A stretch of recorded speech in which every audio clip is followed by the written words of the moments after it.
order at 1:01.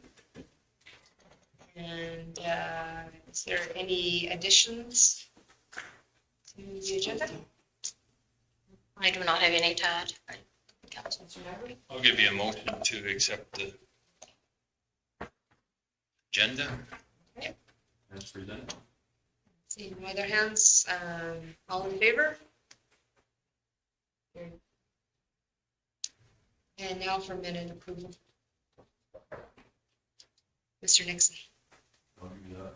Okay. Sure. Okay, any questions on that one? Seeing none, we'll call it. All in favor? Carried. Now, any business arising from the minutes?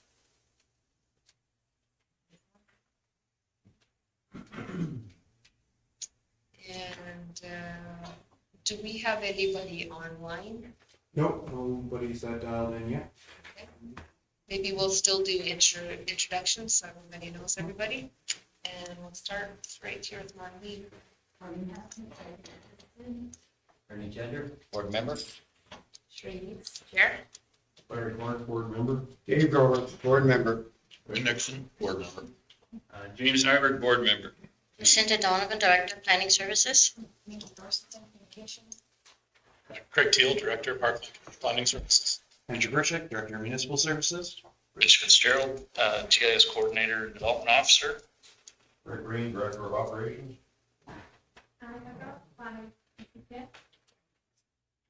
James Marshall.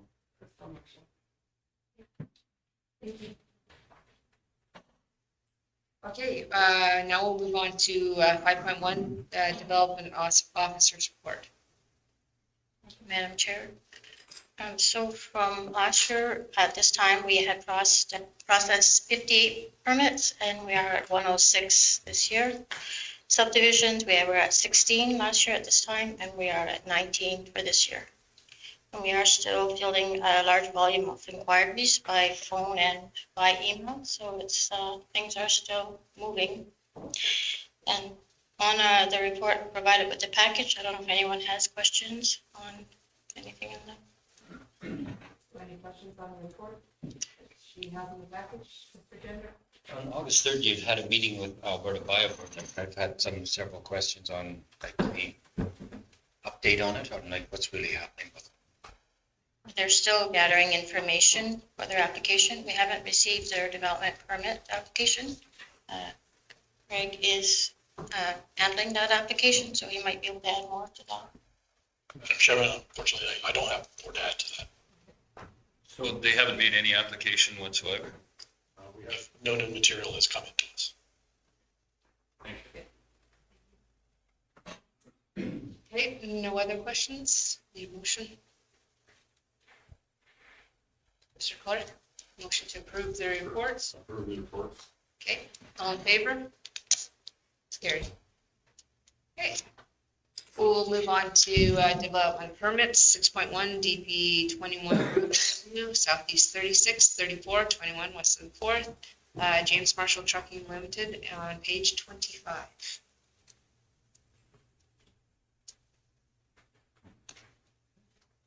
Great, go ahead. Thank you, Madam Chair. I am going to try to do a brief presentation around the large volume of material that's in the agenda. About the volume of material in the agenda, there is a degree of duplication. And what you're seeing in that is the nature of the information that we requested the applicant as part of the revisions to the land use bylaw. And so sometimes there's reports coming in from the other regulatory authority, Alberta Environment and Parks, and they're at a different time frame or different point, or we're getting copies of previous submissions attached to new submissions. So if you've gone through some material and it feels like you've read this already, there's a good chance you have. And in the report, we've tried to break that down and zero in on the planning issues that are really subject to the development permit. It's not about how we run a gravel pit, but we get a lot of information about that. The development permit is about the planning approvals and what the impacts could be, and what we need to look at from regulating from the perspective of the land use authority, not doing Alberta Environment and Parks job. That's another shared jurisdiction with them in this particular types of applications, and certainly not trying to operate the gravel pit. So with that in mind, I'm going to briefly go through the material that's in the background report. Andrew, if I can ask you to pull up the Appendix B, which is probably the most interesting graphic to take a look at. We'll probably hop back and forth a little bit. So And that is on page. that is, yes, page Page 40 of your agenda package. 41, I think. Would it be the one I have on screen? B, please, the next one over. There we go. Oh, sorry. 41. 41, pardon me. Okay, so we have lots of graphics in the materials, and we've chosen this one in particular to attach to the development permit, use it to explain where the location is, what kind of activity we're looking at approving. So obviously on the right-hand side, you can see the general location, south of the village of Big Valley, down the Scholar Road area. And within the quarter section on the air photo on the left, you can see the southeast 36, and outlined in yellow, in the double yellow line, is the 12.8 hectare area that the applicants are applying for the gravel extraction and processing and surface mineral operation.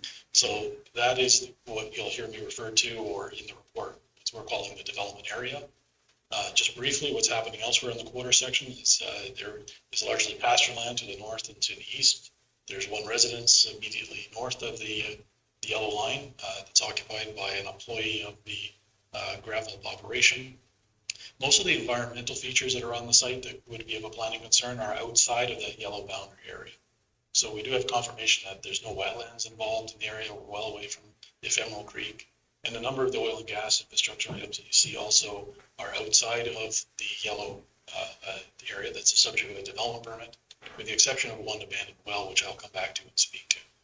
So this is probably the best graphic to get us a sense of what's happening in terms of where the use would be approved, how big, order of magnitude, and that's why we're zeroing in on it the most. In terms of some of the operational details, you can certainly see that the applicant has provided us an idea of when they intend to operate, days of the week, hours of the day, and how they would operate to try to address some of the typical concerns that we have in these type of operations. It could be noise, it could be dust, it could be traffic generation. So that is part of the application materials, and that will come back in as part of the conditions that I do plan to walk through as part of my presentation. The aggregate volume and phasing also shows somewhat on this plan and in the materials. So it's anywhere from, the best guess is 400,000 tons of material. That's in both the area above the groundwater and what's anticipated to be below the groundwater. Right now, this operation is approved as a dry pit, so there's expected to stay above the groundwater table, but the applicant has indicated in the future, given that there's some 20 to 40 years worth of life of material in here, their intention is to apply to become a wet pit operation, and eventually over the course of the overall excavation of this location, it may change its nature. So right now, we do have a reclamation plan that I'll touch on as well, that deals with this as a dry pit, and again, through the life of it, it may eventually transition to that wet pit if approved by the provincial regulator. So if you jump back to the report on page 27, you start seeing a couple pictures that show what was happening as of July on the site when we're out for a visit. And I'm not sure if Andrew can jump to that as I torture him with hopping around. So just very briefly, the 27 percent. Yeah, you can see the first photo at the top is another topic that we'll touch on in the conditions. That's a stockpile that straddles in the property line between the southeast 36 and the quarter section to the south, with the materials owned by another party. The middle photo is looking somewhat from the south into the middle of towards the residential, which is in the trees, which you see in the mid part of the photo. And it shows some of the various materials that have been excavated and screened and crushed and processed and stockpiled to date. The third photo is going down into the deepest, on our way down to the deepest excavation point, along the way passing the location that's used for dust suppression source of water that you can see on the left-hand side with a diversion license approved by Alberta Environment. And then further afield, you can see the processing equipment. So that gives you a sense of what's happening, at least for that part of the site right now. The applicant has indicated initially in their application that they wish to be a sand and gravel surface mineral extraction use. I won't read the full definitions in your report, it's a very lengthy one. And that reflects some of what they're doing on the site. Staff, having heard what they'd like to do, are suggesting that they need the definition of sand, gravel, and surface mineral processing as well. The big difference between those two definitions is the ability for a third party who's bought the gravel to come to the site with their own vehicles, purchase the material from the site, and then take it to their various project. The first one also allows the operator to haul to the client. So it's important that they have both because that more accurately reflects the full operation as we understand it of what they intend to do on the property. The next topic that you can see identified in page 28 is historical resources, which there is a requirement to at least refer to Alberta culture. It's another long name for that department that looks after historical resources. So the applicant has done an initial clearance request, and that came back with a condition that a historical resource impact assessment be undertaken largely for paleontological dinosaur bones type evidence. So that has also been a factor in our conditions. Air quality and noise are also addressed in the summary report. So studies were completed on site and submitted to us. So the first part of the air quality is looking at typically the composition of the dust that can come from the activity. How does that stack up against Alberta environment's air quality objectives? And the good news in both cases for total suspended particulates and microparticulates is that both are within acceptable levels, even at the point of concentration closer to the crusher, closer to the conveyor belts and processor where that's being generated. They're still well within norms. Dust still has other issues, so that's not the end of the story for dust. It's a visual or just a nuisance generally. But in terms of the materials that are there from an air quality perspective, they are within acceptable norms. The same for noise for any residents in proximity. In this particular case, there's not that many residents in proximity. It's just the one on site to the north of the development area, which is again occupied by an employee of the gravel pit operation. The neighbors on the neighboring quarter sections are anywhere from, depending on where you want to measure, 1.4 kilometers away to 1.1 kilometers away, so well removed. The noise impact study looked at how much noise can be generated, and by the time you get up to the 400 meter mark, what's the level at? And because we don't have our own set county standard, we borrowed the standard from Alberta Energy Regulator, their Directive 38 that they use for things like compressors, oil and gas infrastructure, and they set a noise level of 45 decibels within a rural setting. What we'd accept in an urban setting tends to be closer to the 60 to 65 decibel level. So if you're living in Edmonton off a busy arterial highway, your backyard noise that you may experience is in that 60 to 65 level. And what the study has basically come back to say is that's the level that's being experienced by the house on site on the quarter section north of the development area. So not impossible to live in compared to an urban standard, but certainly noisier than a rural standard. The noise and air quality, again, for nearby residents, once you get out to that 400 meter mark, the noise has dropped to below that 45 decimal threshold. And fortunately, that's even if we move the equipment around within that 12.8 hectare area in the future, we do have a phasing plan, but sometimes things do change.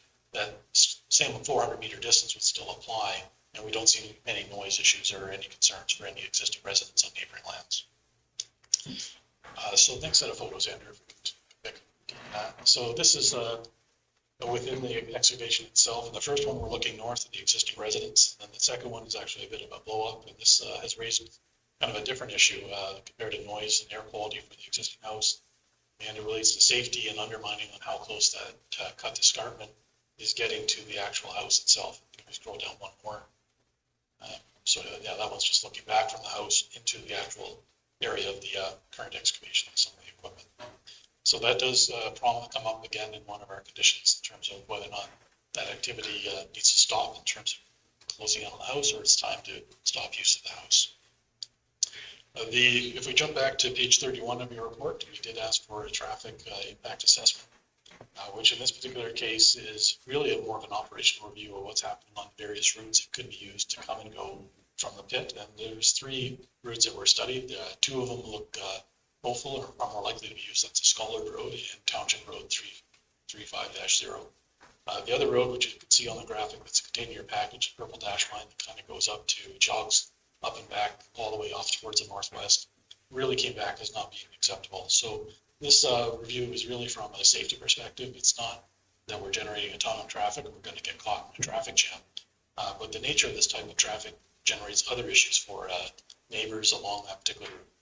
Heavy vehicles, generation of noise, and dust. So we do have conditions about road use agreements. We'll come back to address some of these issues, but a traffic review was conducted as part of this application. Moving on, the next topic that we have in the report is a reclamation plan for all of these activities. Both the province and the county expect some idea of once gravel extraction, processing, and stockpiling and hauling operations cease, what is the final state of the property? That's the point of the reclamation plan. Right now, it's basically once all the, still focuses on being a dry pit, once all the material above the water line is removed, the idea is to shake the slopes around the edges and return it to pasture land. In that same material, you'll see that the province has accepted that as part of their code of practice application. And I've also taken some securities to the tune of approximately $52,000 to make that plan actionable in the future if need be.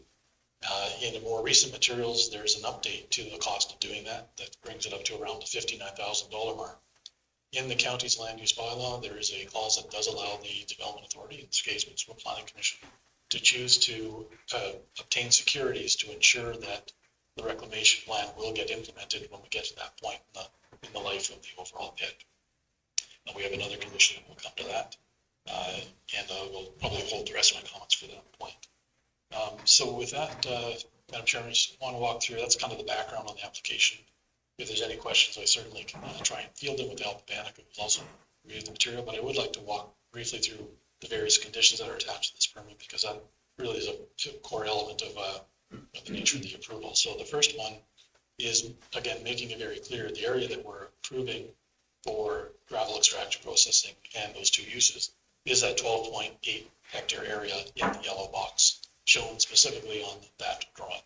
So that is part of our conditions right up front to make it very clear, so we have a clear record of what's been approved in terms of where those activities are supposed to take place. The other related item to that is 1B, which requires a 3-meter buffer consistent with the code of practice application approved by the province to be maintained around the outer edge of that 12.8 development area of activity at all times. Item C in condition number 1 deals with removal of the stockpile, or actually not necessarily removal, but deals with the stockpile that's straddling the current property line. And there's a number of options around here that would satisfy from the planning staff's perspective, the development authority's concern. So one of them could be touching base with the Alberta Environment Protection and getting written confirmation that that's okay, having basically straddled the property line and gone over their buffer between two pits, and providing the written material to the county that they're accepting of that. The other is to relocate the stockpile and restore the buffer. So there's a couple options there that would address that particular issue. Item number 2, if we can scroll up to that, is having asked the applicant what the operating plans are to deal with things like dust, traffic, noise. We certainly attach that to the development permit. At certain points in the development permit, if we've chosen a different path, that's why you see the last sentence on item number 2 says, except where a specific condition of this permit overrides the operating plan, you're expected to follow through on the operating plan that you gave us. And that is attached to your agenda package, which is one of the appendices. It would be attached to the development permit if MEC chooses to approve it in that fashion.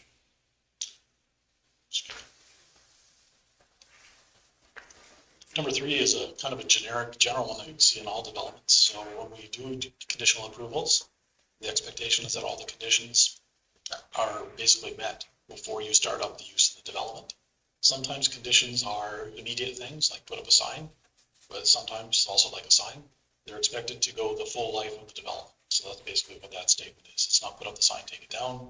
It's put up the sign and keep it up during the entire time that the use of development is taking place. The number 4 is a link back to Alberta Environment and Parks. Right now, the applicant does have a registration number, and the life of the approval has a couple more years left in it. And over the time, there may be a little bit of a leapfrogging between the provincial approval and the county approval. So this one does state that if there's a change to that registration number in a number of scenarios, the expectation is that it's updated. Materials are provided to the county to confirm that provincial approval is in place at all times.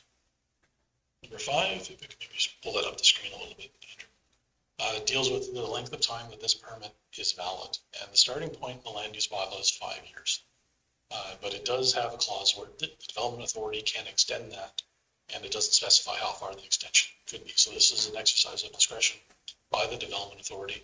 Planning staff are recommending that this approval be granted for 10 years, not the 5. There is a fair amount of effort that goes into this. There's a long life left in this pit, especially if it gets approved to go into being a wet pit. Most likely, though, that would occur after the 10-year period. And expect a new development permit application. During that 10-year time frame, they're probably going to review at least one renewal of the provincial code of practice or registration. Where you see some of the blanks that are the specific date, if Municipal Planning Commission agrees with this condition, we would literally put in the date that applies, be it 5 years or 10 years, in those grayed out areas where you see that clause. We scroll on to 6, please. So number 6 is an example where we're recommending a change from the operational plan. The operational plan requested by the applicant was for 7 days a week from 6 a.m. to 8 p.m. for operations. The planning staff are recommending that that be restricted to 7 a.m. to 7 p.m. Monday to Saturday and not on the statutory holidays. Number 7 is. You back up there. So I'm not sure if that's real clear there, except any statutory holiday. So not on statutory holidays, is that what you're recommending? You're limited to Monday to Saturday, except if any Monday to Saturday, oh, sorry, Saturdays are never. I see. Okay. So, yeah, I paraphrased, you have to read full context. Number 7 is an annual checkup or performance type check-in requiring an annual plan to confirm how much volume of material and stockpiles have been put up, extracted, or on site at any point in time, sorry, at one point in time during the year. And also to confirm elevations throughout the development area to see where the active development, the active excavation is occurring. And the expectation is the annual report be accompanied by a current air photo, very similar to the ones you've seen in the package, could be undertaken by a drone, or basically used to calculate and assign letters and volumes to the various stockpiles. And that be provided to the development officer on an annual basis. Getting into item number 8, 9, we get into some of those offsite impacts dealing with dust. And unfortunately, there's no nice number that would say X level of dust is okay, X level. And beyond this level, it's not okay. So there is a subjective element. And that's why you see the conditions worded the way they are. The expectation is that any nuisance generated, first use your operational plan. But if there's a need be because of complaints that have come into the county, there may be a requirement to do additional dust control. And that could include, under the county's policy, PW 2.2, applying dust suppression material both on the road leading to the pit or within the pit itself in the generation of the source of the dust. We can scroll up to the next road use ones. It's just 3.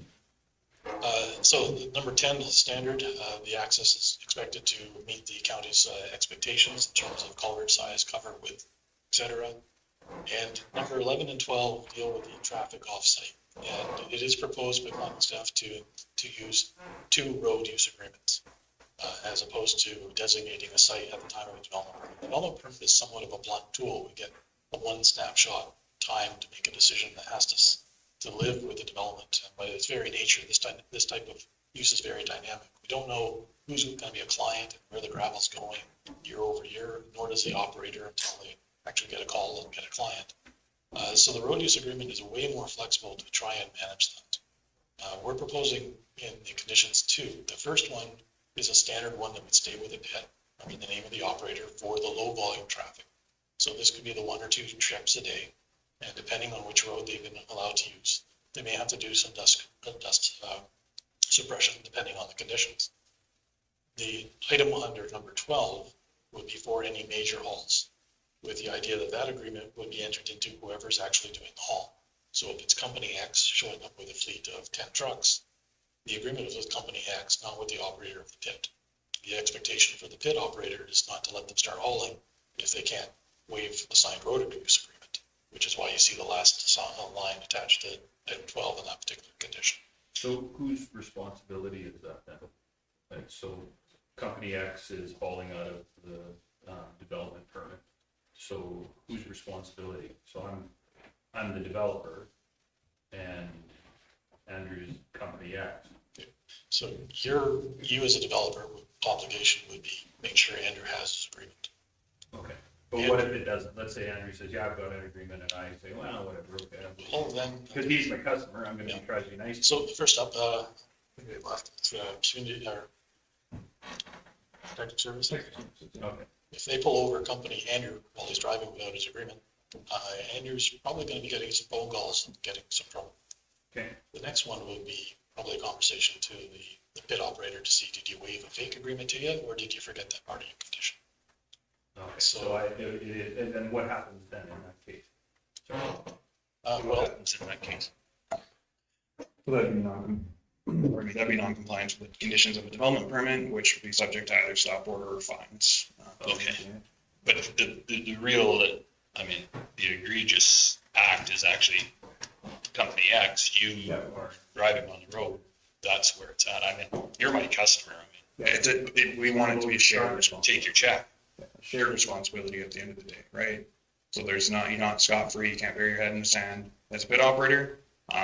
But the lion's share refers to the person who's doing the work on the roads, doing the damage to the roads or causing the nuisance to neighbors.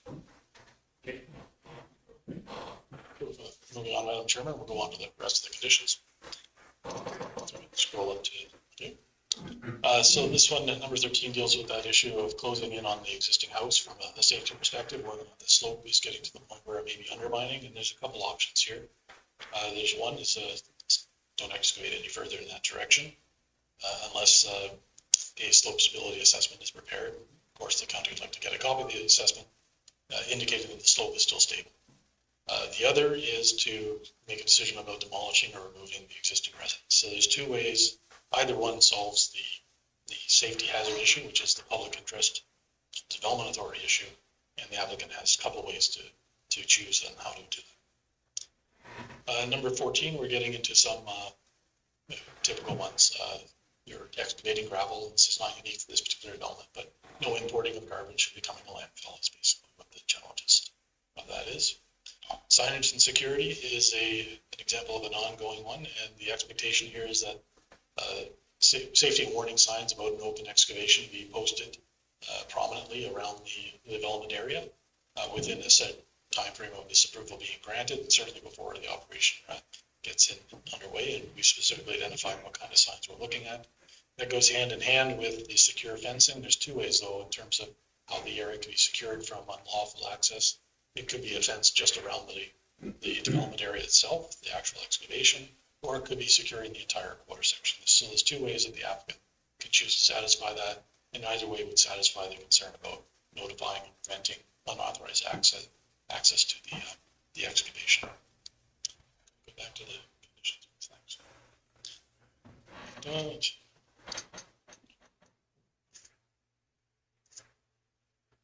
Great, I have a question. Greg, with that secured fencing, when we see a picture of that residence right now, that would say that you would either have to fence between the residence and the pit or fence the gate coming into the residence?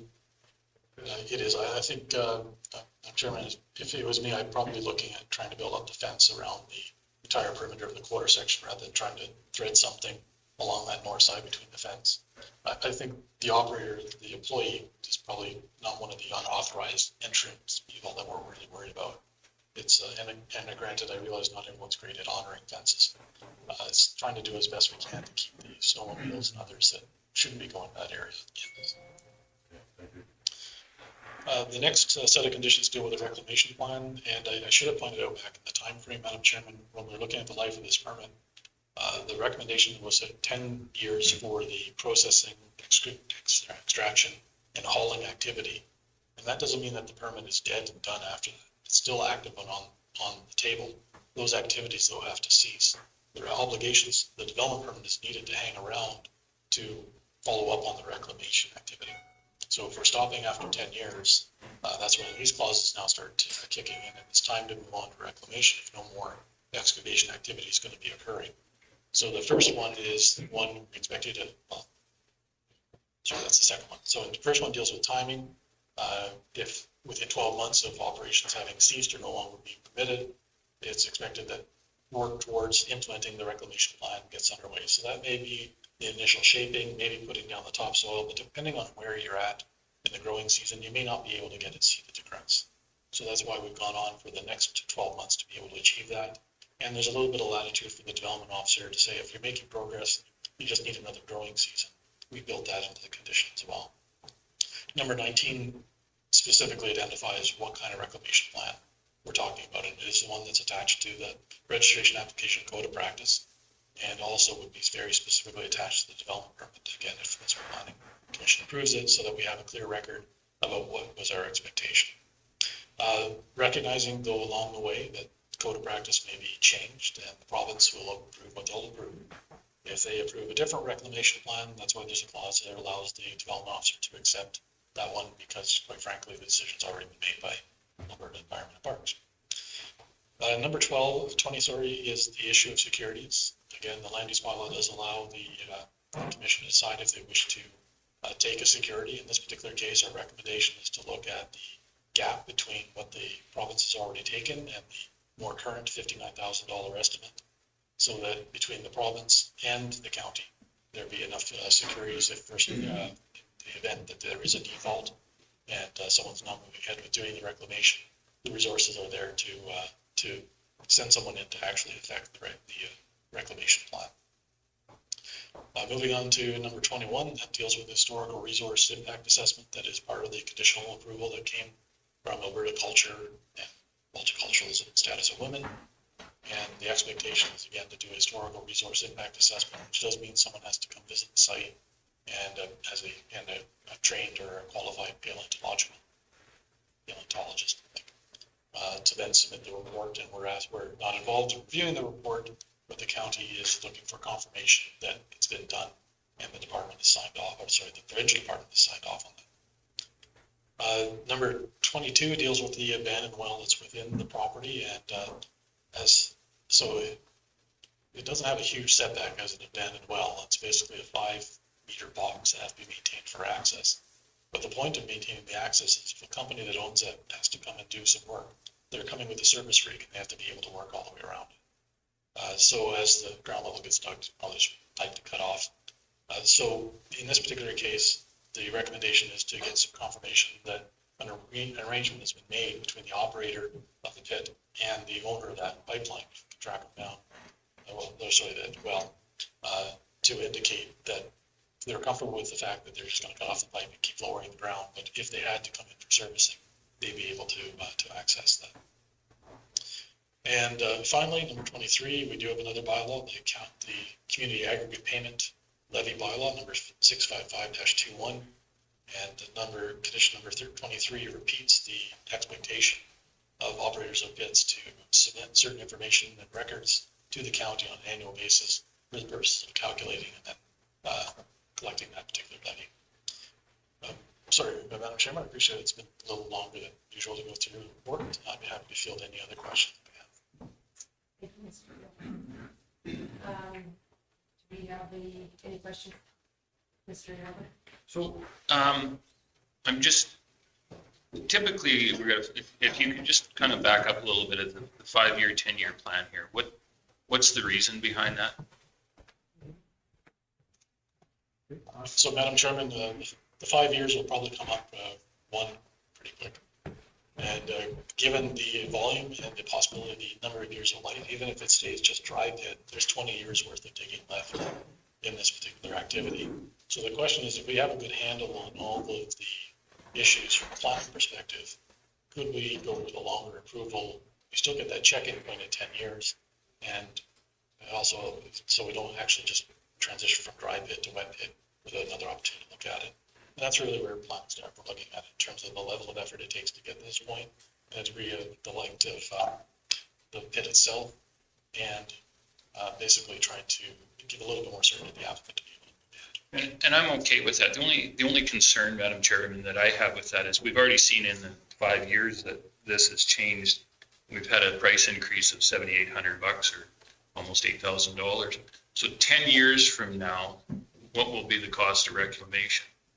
I am a little bit worried. I know that we have our own issues with figuring out costs of what the reclamation of our waste management will be. And I've always had that issue that today's dollars are not the same as 10 years from now. So I'm just wondering if there's something that can be put in place on that deposit, that it's reviewed on a annual basis, or even on a, if after 5 years, the review of the reclamation deposit is looked at. I mean, that cost is continually going up. I don't see anybody's cost going down. What's fuel going to be worth in 10 years? That price might not even, and that puts the county of stellar ratepayers at a liability position if there was to be some sort of default, right? So. I guess, Madam Chair, my thoughts on that is this is where we get a little bit of that leapfrogging happening between the provincial approval and the county's own approval. So right now, as of the date that this group has to make a decision, there's a gap between the 2016-2019 amount, the $51,000, and what the current assessment to do the same kind of reclamation plan would be, up to $59,000. The next round that the code of practices registration is approved, there may not be a gap, in which case you now may have more money that's necessary to. And then the next round, when inflation actually catches up with that, by the time we get to the 10-year period, we don't know. The other thing to bear in mind, I think Councilor Nyberg pointed out to it, is that Alberta Environment Protection does get a chance to just up the security, I think at the 5-year or within the 5-year mark of the original approval, to try and deal with that inflation, construction cost inflation issue. So explain that a little bit. They can just come in and increase that. My understanding for Alberta Environment Protection is they can just notify the applicant and say, we need to upgrade your securities. It's within 5 years of original approval. Your consultant is saying it's now 59,000, so give us a security for 59,000 instead of the 51,000 that we're now holding. So there's again, that leapfrogging aspect makes it kind of difficult in terms of time. If they do that, then you actually are ahead of the game. Okay. No, that's fair then. That makes sense to me. If Alberta Environment has the option to, I would rather they did it all personally. Mr. Nixon. I'd like to move that this development permit be approved with the conditions that are listed. Was there any conditions on here that's A or B?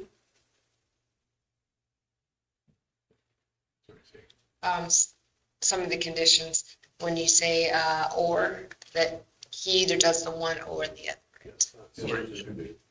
That's correct, Madam Chairman. Those and or choices are for the applicant to make. Okay. Madam Chair, you have the applicant that would like to speak. Mr. Marshall. Okay, so we looked at the conditions. There's one. I don't know if I. For the record. More so it's recorded. It's for online, so they can hear. So on Friday, or last week when I received it, I reached out to multiple people to get some of the conditions in place here. So with regards to the historical resource, I phoned the Law and Alberta Government division of it, and they put me in contact actually with the Royal Ontario Museum of Paleontologists because it's their condition. And according to them, there's actually no deadline with regards to getting the paleontologists out. They just said they need to have the pit open. There used to be a condition in there, but they've changed that. It used to be 20% of the pit life, but that condition no longer exists. So I did reach out to them again. I emailed them back this morning because they got back to me yesterday and said, is there a deadline? Like, how does this work if the pit's operational? Their exact response to me is they need to have, sorry, I just need to see. Essentially, the HRIA needs to be focused on the gravels themselves and not the removal of the overburden. Once enough gravel has been exposed that the gravel crushing is starting, and there's exposed cut faces and gravel piles for consultants to examine. And so we're just kind of not sure if that's needed right away or not. There's not really much clarification with regards to that. With regards to the abandoned well site, we have found out that it's actually Shell who owns it. It was certified, reclamation certified in February 13th, 1965. And so we have reached out to Shell to find out, we'll try and get something in writing to mine around and discuss cutting and capping at a lower elevation as needed. but it has the reclamation certification. So we're just waiting on Shell, which may take some time to get back to us. With regards to the security, so our codes of pits practice was registered January 2019, even though it was applied for in 2016. And so a 5-year report is due January 2024. So at any point, Alberta Environment can reassess your security, or in the like when we do our annual report, or not our annual, our 5-year report in January 24, they would adjust the security as needed, is what I was informed by Dennis Twerdoff with Twerdoff Associates after his conversation with Alberta Environment.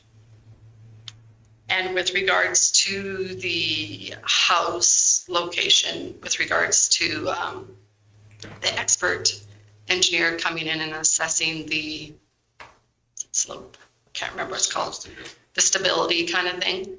So that was our concern when we first brought up the fact that we were questioning whether we had to do the air and noise, and we are informed we still had to do it. So we did do the air and noise.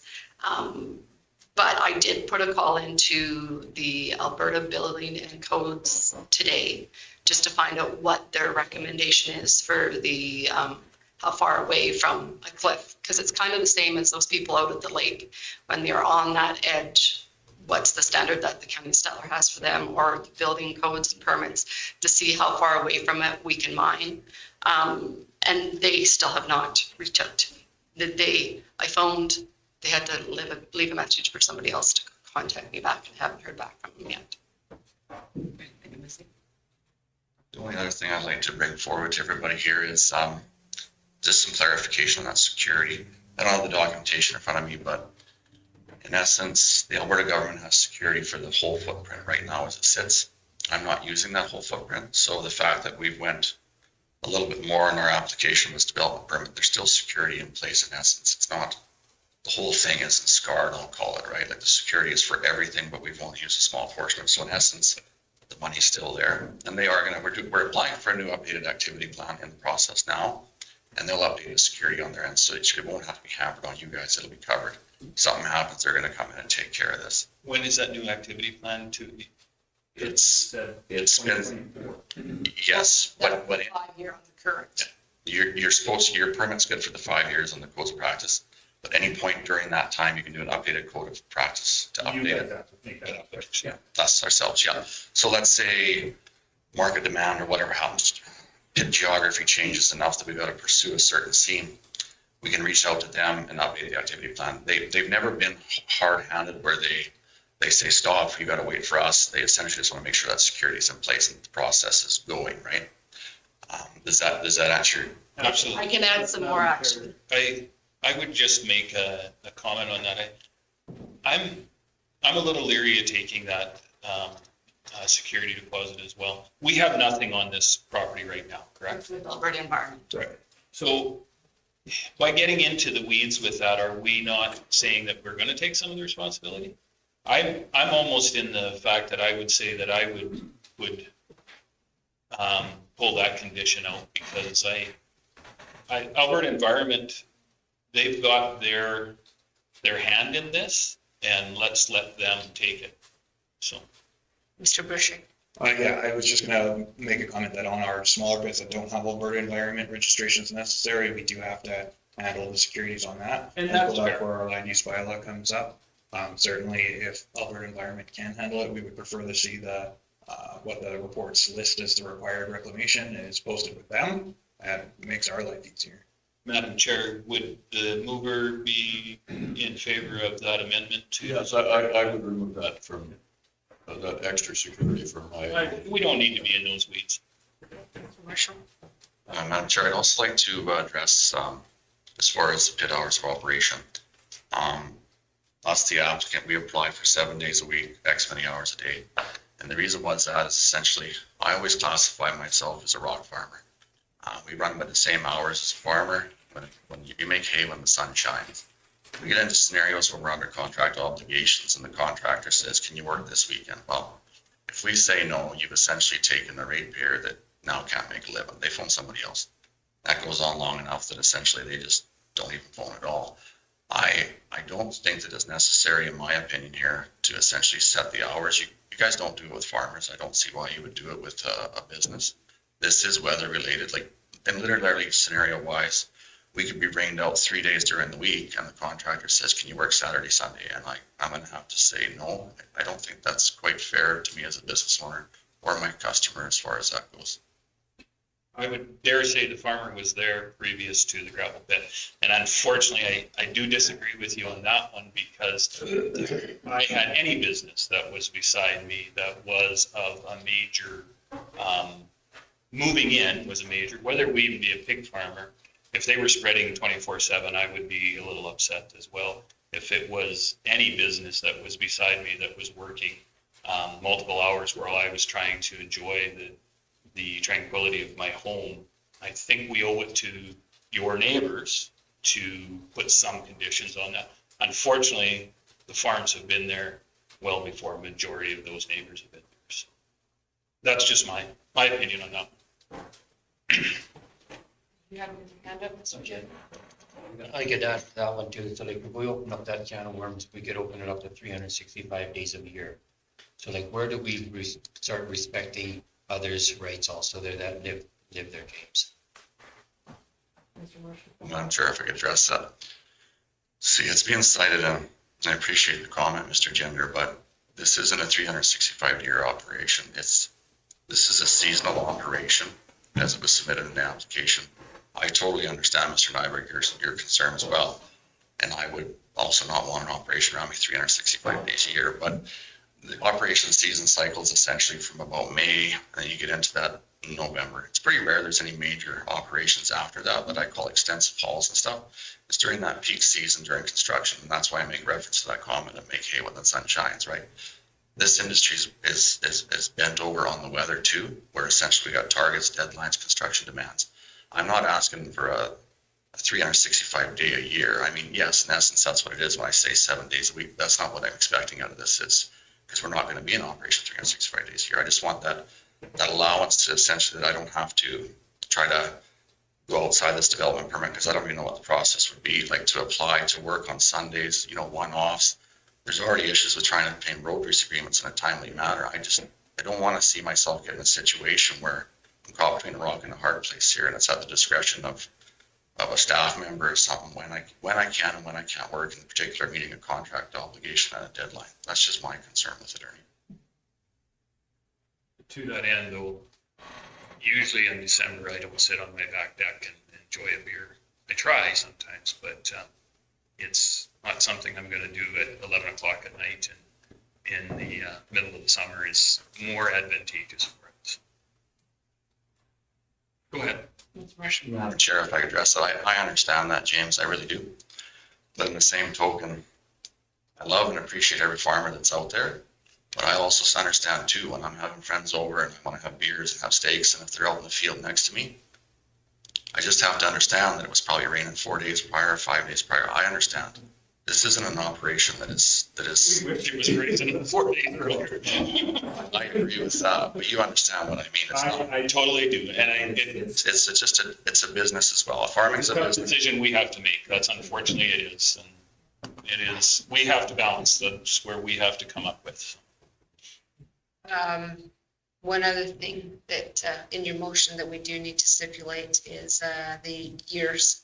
It says up to 10 years, but in number 5, we have to set the date. So I need to know in your motion how many years you want. I was thinking that 10 years, because there is definitely a lot of work that goes into getting this permit approved, for sure. This will set precedent to all other applicants in this particular industry that they'll go with 10 years. And I'm fine with that. I have no, and we should maybe look at a policy change later on down the road to reflect that for all. It's across the board. So Is your mic on? It wasn't, there it is. it's just fine. Staff can fill in the date. If MPC agrees that it's 10 years, that's just more of a clerical item for us. Yeah, it would be 10 years from the decision, to clarify, so 10 years from today's date. I just wanted to make sure he was with the 10 years. because it said it up to. Yeah, it's going with staff, recommendation. Sure. And Mr. Gender? I've just got a few questions here. So like on the pictures over. Wait, Gertie. Please, thank you. On page 30, like it shows the pictures of, say, like the house that's kind of next to the bank. I was just kind of wondering when that excavation along there was done. I'm sure I've answered that. Essentially, as it sits right now, that excavation is done. I think if you noticed in them, I don't know if that's the top picture or not, the package sitting in front of me. Yeah, it'd be the top picture.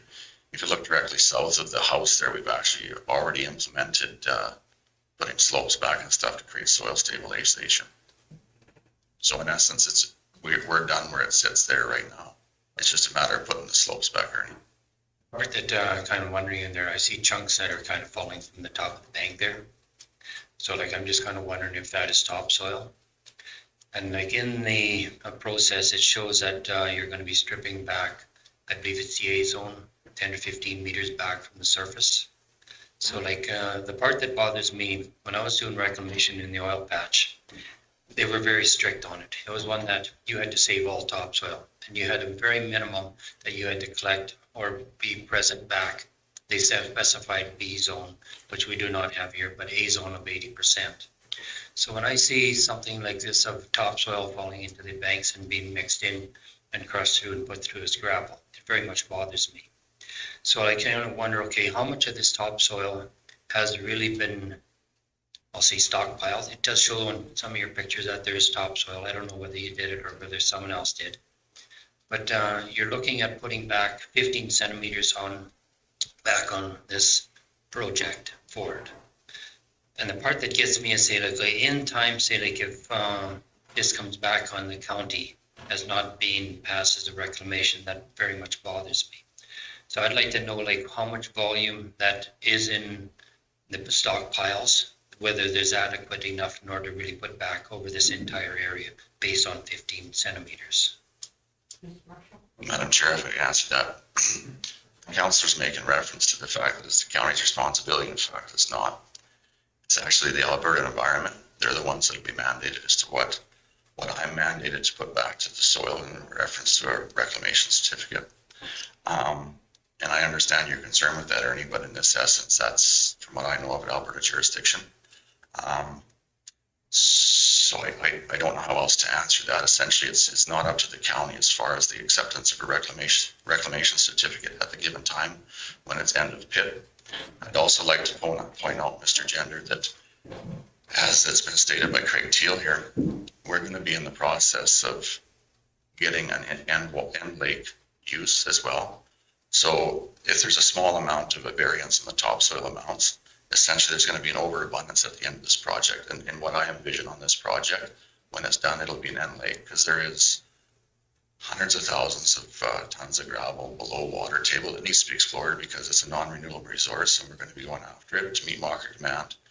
And so in the end, Ernie, to answer your question, it's Alberta Environment's jurisdiction as far as the reclamation certificate. And secondly, the end lake result of this, in the end of this that I'm seeing out of it, there's going to be topsoil that's going to have to be hauled out, shipped out. You know what I mean? There's going to be more than enough there to accommodate any reclamation that's left. Does that answer your question? I just find as long as like the residents, taxpayers of the county are not going to be held responsible for it, I've got no problems with that at all, James.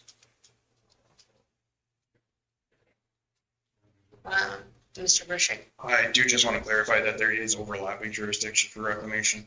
The recent court cases has confirmed this, that Alberta Environment, while it would be the one issuing a reclamation security, in the absence of other compliance with, say, the development permit, that didn't trigger Alberta Environment to come in, the county settler could still potentially end up having to issue a stop order and undertake reclamation work if the operator would do that.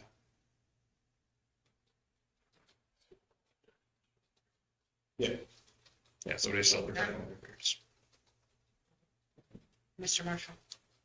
Madam Chair, just to clarify, Andrew, so in essence, the county of Stettler's reclamation activity plan supersedes the Alberta environment, like the Alberta government, because my understanding of government is the Alberta government's over the municipal government. No, there's a fairly complex scheme of provincial paramountcy, and where that provincial paramountcy takes place, we can't conflict what they do. Our requirements can be in excess of what they require, as long as it's not directly.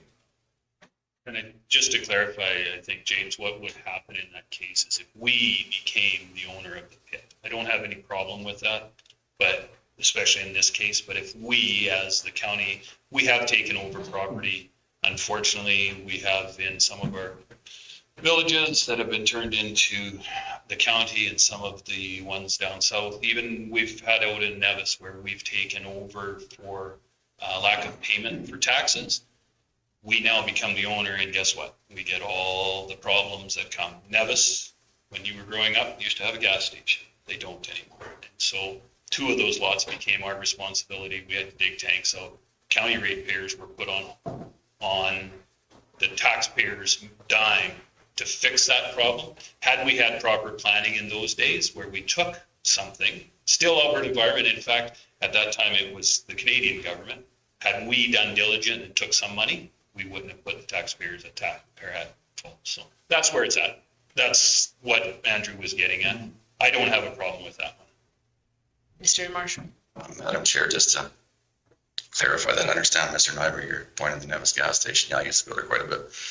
On a pedal bike. Yeah, on a pedal bike, exactly. Because that was a long time.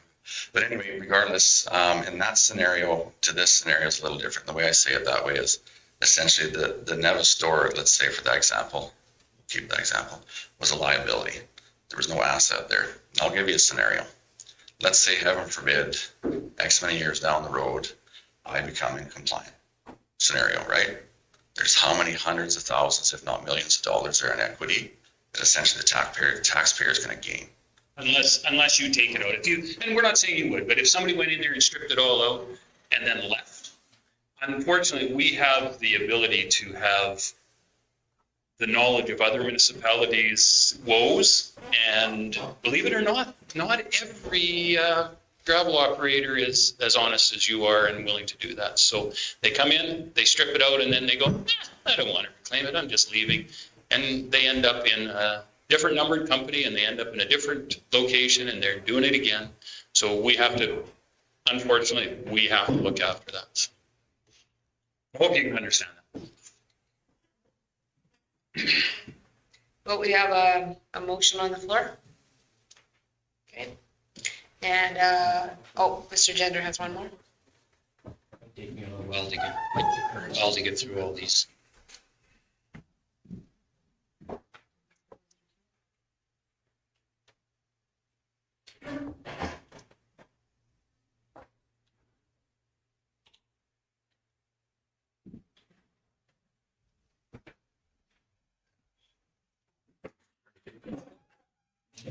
Ernie's still looking it up.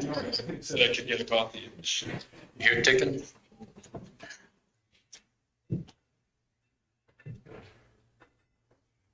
Don't worry, we got all day, Ernie, just tell me your thoughts there, buddy. I'm just wondering, like, have there actually been test holes dug, like for the bottom of the gravel? Like on our graphs, it shows that the water table is 1 meter below, like the pit bottom. So I'm not really sure, like, I just need some more clarification on it. You're saying that they could be digging into the water. I'm not sure if I can address that. Ernie, essentially as far as it goes, I've got the only holes that I have dug myself because I didn't want to get into trouble. I dug one for that, so I can have access to water for dust control. It's a 250 high hole. I can't touch the bottom. I'm going to fall in the hole. So that gives you somewhat a rough idea. You're in the construction industry. I'm also going by essentially the well data. When they drilled the well, it lays out how far down the formation is, right? I haven't gone to the process and the expense of acquiring to see what 100% is in that whole seam, just for the reason that essentially right now we're only applying for a dry pit application, right? Like on the diagrams here, I don't know how they really get for the water elevation, but it shows that it's 1 meter below pit bottom. So I don't know where your gravel is really going into it, or whether it's just going to be a gravel seam with water into it. I don't really know. And the part that was bothering me, say like with the topsoil, I find that darn near any plants will grow in about say like 2 feet or less of water. And I would hate like heck for this to be able to be shown, okay, we start spreading, we dig a shallow lake or slough and have no topsoil put back into it, where there could be some regrowth on it. So like that's where I'm really specifying, so like with the topsoil, myself, it is very much a necessity to save as much as we can. So I would like to be able to see the volumes that are in these piles. From what I can see, if you're gonna be putting 15 centimeters over it, you're gonna be needing probably about 8,000 cubic meters in order to properly cover it. Unfortunately, Mr. Gender, I think we've established that point. Not our rodeo, not our bull. So I think we have to just let that one go away. As long as AE. Yeah, point of order, Madam Chair, again, it's not something that we can even deal. So not to interrupt you, Mr. Gender, but unfortunately. Mr. Keel.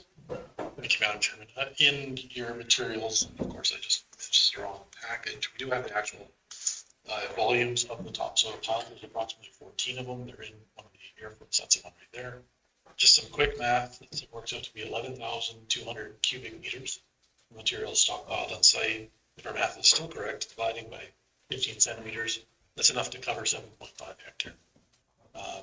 Open areas around 9 now. And as the applicants indicated, once you hit lake, that's going to change the volume needed to affect that final reclamation. Mr. Nixon. I was just going to make that point too, that it's not our, in our jurisdiction, because environment, from what you said, James, that's who you'd have to go to for wet pit anyway, correct? Yeah, and Craig made that point as well, so. Madam Chair, just for clarification, if you do make the application for wet pit, do they have to come back to us, or how does that work again? So then it would be another 10 years? Before the 10 years. Just before the 10 years, Madam Chair, that would be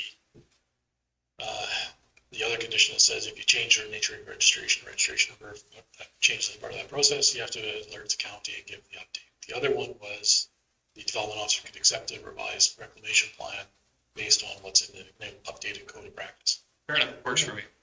10-year period, sorry. Well, actually, we shouldn't get the 10-year period because we learned through this one, more like the 9.5-year period, it's still going. Start the process for a new development permit, and that's where we'll play the leapfrog game again. Fair enough. Okay, in our stipulations, it's saying, okay, for the capital, it would be paid on it. And it is stating that there's been about 13,000 cubic meters over the average, like over the last years. I'm just kind of wondering whether we are up to date on the capital beyond that yet. Mr. Marshall. I'm sure if it has that. We have submitted all, as far as I'm aware, we've submitted all of our reporting, and we have done everything in accordance to the cap levy bylaw, yes. Thank you. We have a land capital for this past year. So we have a motion on the floor. Everyone ready? Clarify that motion. We have talked about hours of operations, but we are still within what we're voting on right now is what's in this permit for hours of operations, days of operation. That's where. Has anyone made an amendment? No one's made an amendment. Made to reclamation, Madam Chairman. Just the amount of money that would be paid on that reclamation. I don't think we need to take that security, and I think we're getting into the weeds with somebody else's jurisdiction. So the only amendment is that one so far. Mr. Nixon. Sure, and this, I'm going to put this to administration for you, Craig. No, if Mr. Marshall finds it too much of a hardship to, because of weather, he's going to get rained out, I hope. But, if 6 days a week doesn't work for him, could he come back to us and could we change that for temporarily? Madam Chair, unfortunately, development permit decisions, once they're made, they stand. And the only way to correct them is to issue a new development permit. Unfortunately, I was thinking about that as the discussion was going on, and my solution would be to, if MPC so chooses, is to add the clause to allow the development officer to make a determination on a case-by-case basis. Notwithstanding the applicant's comments about not wanting to be at the whim of an administration individual, but that would be the only way to the flexibility in that condition, that if a determination's made that like, hey, I got this really, really good contract, you can move like half a year's worth of gravel in 1 year, or sorry, in one 1 month period, can I operate for Sundays during this period? You could delegate that to the development authority, sorry, the development officer to be able to say yes or no. I would like to, actually like to include that in my motion, Madam Chair. On a case-by-case basis. Yes, of course, and it would come back to the discretion of the development officer. I'm not so sure I'm okay with that, because I hate ambiguity. Like, it is something that, and then it becomes a decision that you're putting a lot of pressure on one individual within our organization, and I'm not so sure that should go with that position. If we were going to make that it should be probably the CEO. But is there another option to make this happen? Is there something that would, is there a better, clearer plan to make this work versus having the 7-day-a-week goal? Have next. And just in response to Mr. Nyberg, I'm thinking of this as a farmer and things that we would have to do, you know, like if we got a window of opportunity to take our crop off, I mean, we got to go for it. So I totally agree with you, but on the same token, that land that I dare say that you're working has been there for 100 years. If you show me a gravel pit that's been around for 100 years and I move beside it, I'm 100% behind that. I would be the guy that says that they have the right. The first to the plate gets the right. But in this case, if you moved a pig barn right beside me, I might be a little upset about it. And we've had that issue before. If you moved a colony beside me, I would have an issue. I support both. I'm thinking of Mr. Nyberg, pardon me, Madam Chair, as a business, as any business that, you know, that you're working in a, you know, most of your work is done, say, in a few months' time, like farming or gravel hauling, for example. So that's the way I'm looking at it, just and I'm looking at it from the point of the enjoyment of, I mean, at some point, the person that lives beside them has the right to enjoy their peaceful property. And I expect Mr. Marshall, if he can possibly manage it, will take that 7th day off and spend time with his family and enjoy it. So I doubt though that he's going to be running when it's pouring rain out, and I don't barbecue when it's pouring rain and sit with my feet up on my back deck. Those are the times that, unfortunately, he's in contract or in contradiction with the enjoyment of science. It's just the nature of the business. So we have to put some limitations. Mr. Marshall. Madam Chair, I think there's a really easy solution here. I think everybody's overthinking this. I'll be quite honest with you. You're citing in this application that there's 2 road use agreements. It's pretty simple. Give me 1 road use agreement, make it 6 days a week. There's a major haul. You can do it under the road use agreement. You can set the times. You can set all these conditions in the road use. Or am I underthinking this? Like if there's a major haul, I'll give you an example that there's a 1-month project across. Right, you're crushing, right? You know, that's not, that wouldn't be covered on the road. And that's where I'm looking at. It is the crusher that I would think would be the biggest issue that we would have from dust and noise and concern. 141 is the closest one, there's only a nearest resident aside from on the own. So that was, Madam Chair, that was also part of my thinking is that, you know, other than the employee who lives right there, the nearest residence is quite a ways away, actually, so. Mr. Marshall.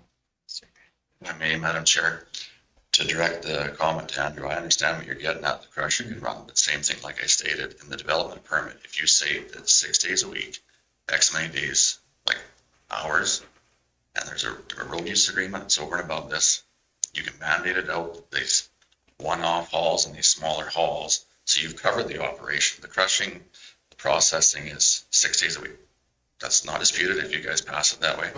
And then in essence, all you have is these 2 road use agreements. One would cover the pit operator, myself, right? 6 days a week as it's recommended.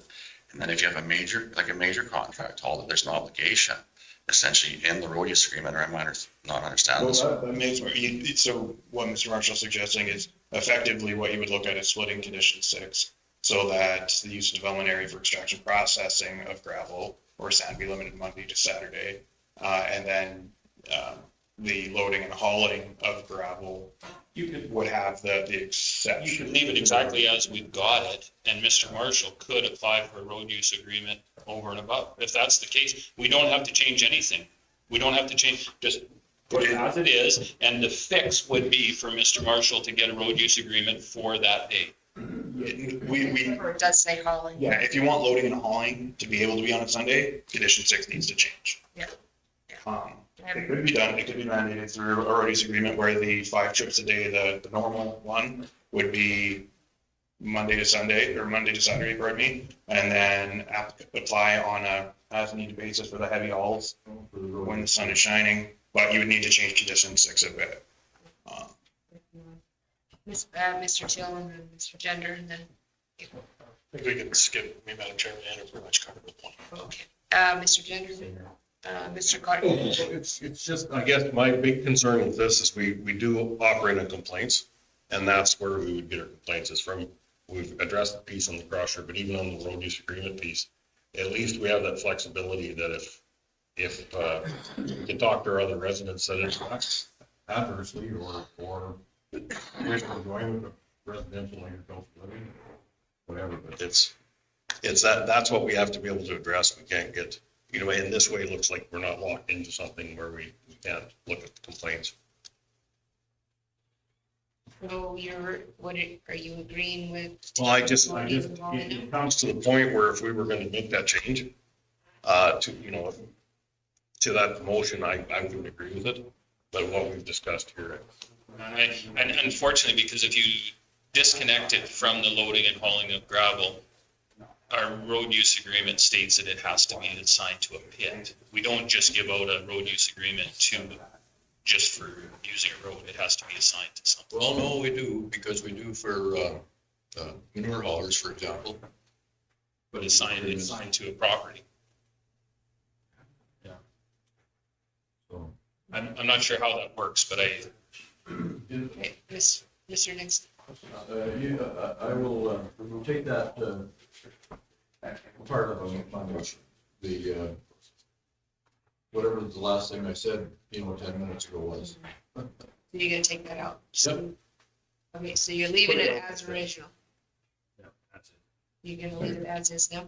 Yes. Okay. So, and it's, Mr. Rishick. I apologize, I missed a bit of the discussion and brainstorming with Greg. If we did remove loading and hauling from condition 6, we've got the mechanism through the road use agreement to require that. So we wouldn't, if we needed to allow on an as-is basis for Sundays, it wouldn't then conflict with the development permit. But for the majority of cases, we could still implement through the road use agreement conditions. But we were just saying the road use agreement is attached to the property, is it not?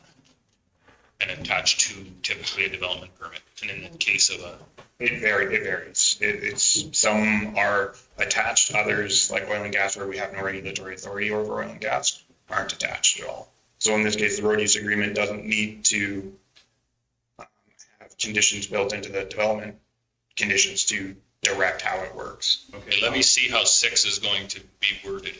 Just, it would simply say the use of the development area for extraction and processing of gravel or sand be limited to Monday to Saturday, except And loading. No, loading and hauling would be out. No, and then loading and hauling would be entirely. He could still load on his 6 days a week. There's no use loading if he's not hauling. Right, I'm taking both loading and hauling out of that requirement, right? So you're not prohibiting loading and hauling on Sundays, except when it comes into the hauling of materials under 11 and 12. So you don't have to add anything, it's still covered in 11 and 12. Right, if you want to allow the flexibility for loading and hauling to occur outside of the 6-day-a-week window, then we need to just remove it from the development permit entirely from that condition, which should work because as Mr. Marshall brought up, we could dictate it through the terms of the road use agreement, which is subject to better review. It's annually reviewed. It does work on a complaint basis a little bit better. It's more responsive, and doesn't require being written in stone so much by the development authority. So that would be a useful mechanism, I think, Okay. if you so choose. So who sets the road use agreement? The manager of protective services. So, yeah, this one's a difficult one for me because, and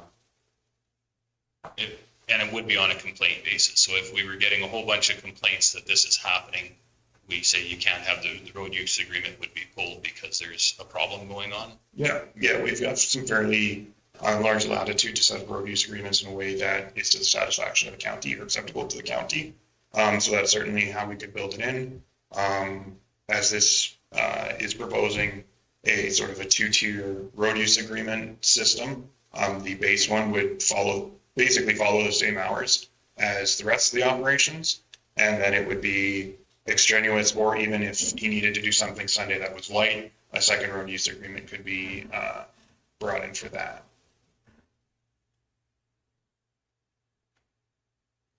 And then we can deny a road use agreement. Yeah. For, I mean, for acceptable reasons, yeah.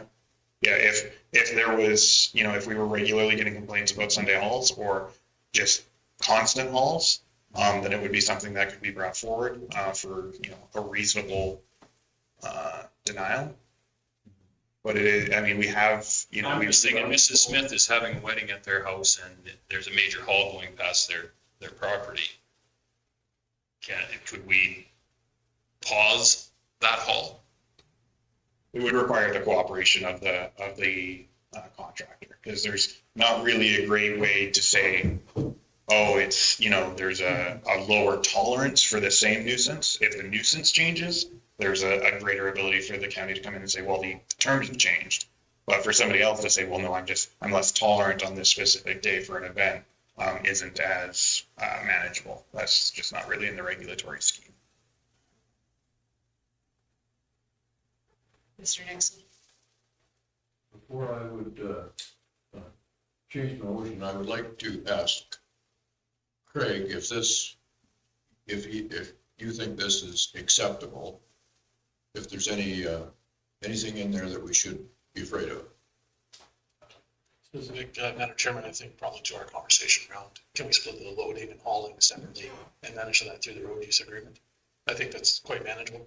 Okay. Probably the worst thing I would see is the opportunity that, oh, well, I'll just load them one night and they'll sit there. But I don't think that's really practical that someone's gonna just load like a bunch of trucks on site, waiting to go the next day without doing the hauling component. So I think very much so the road use agreements are way more flexible to manage the dynamics of this type of use compared to the development permit, and trying to anticipate all the scenarios.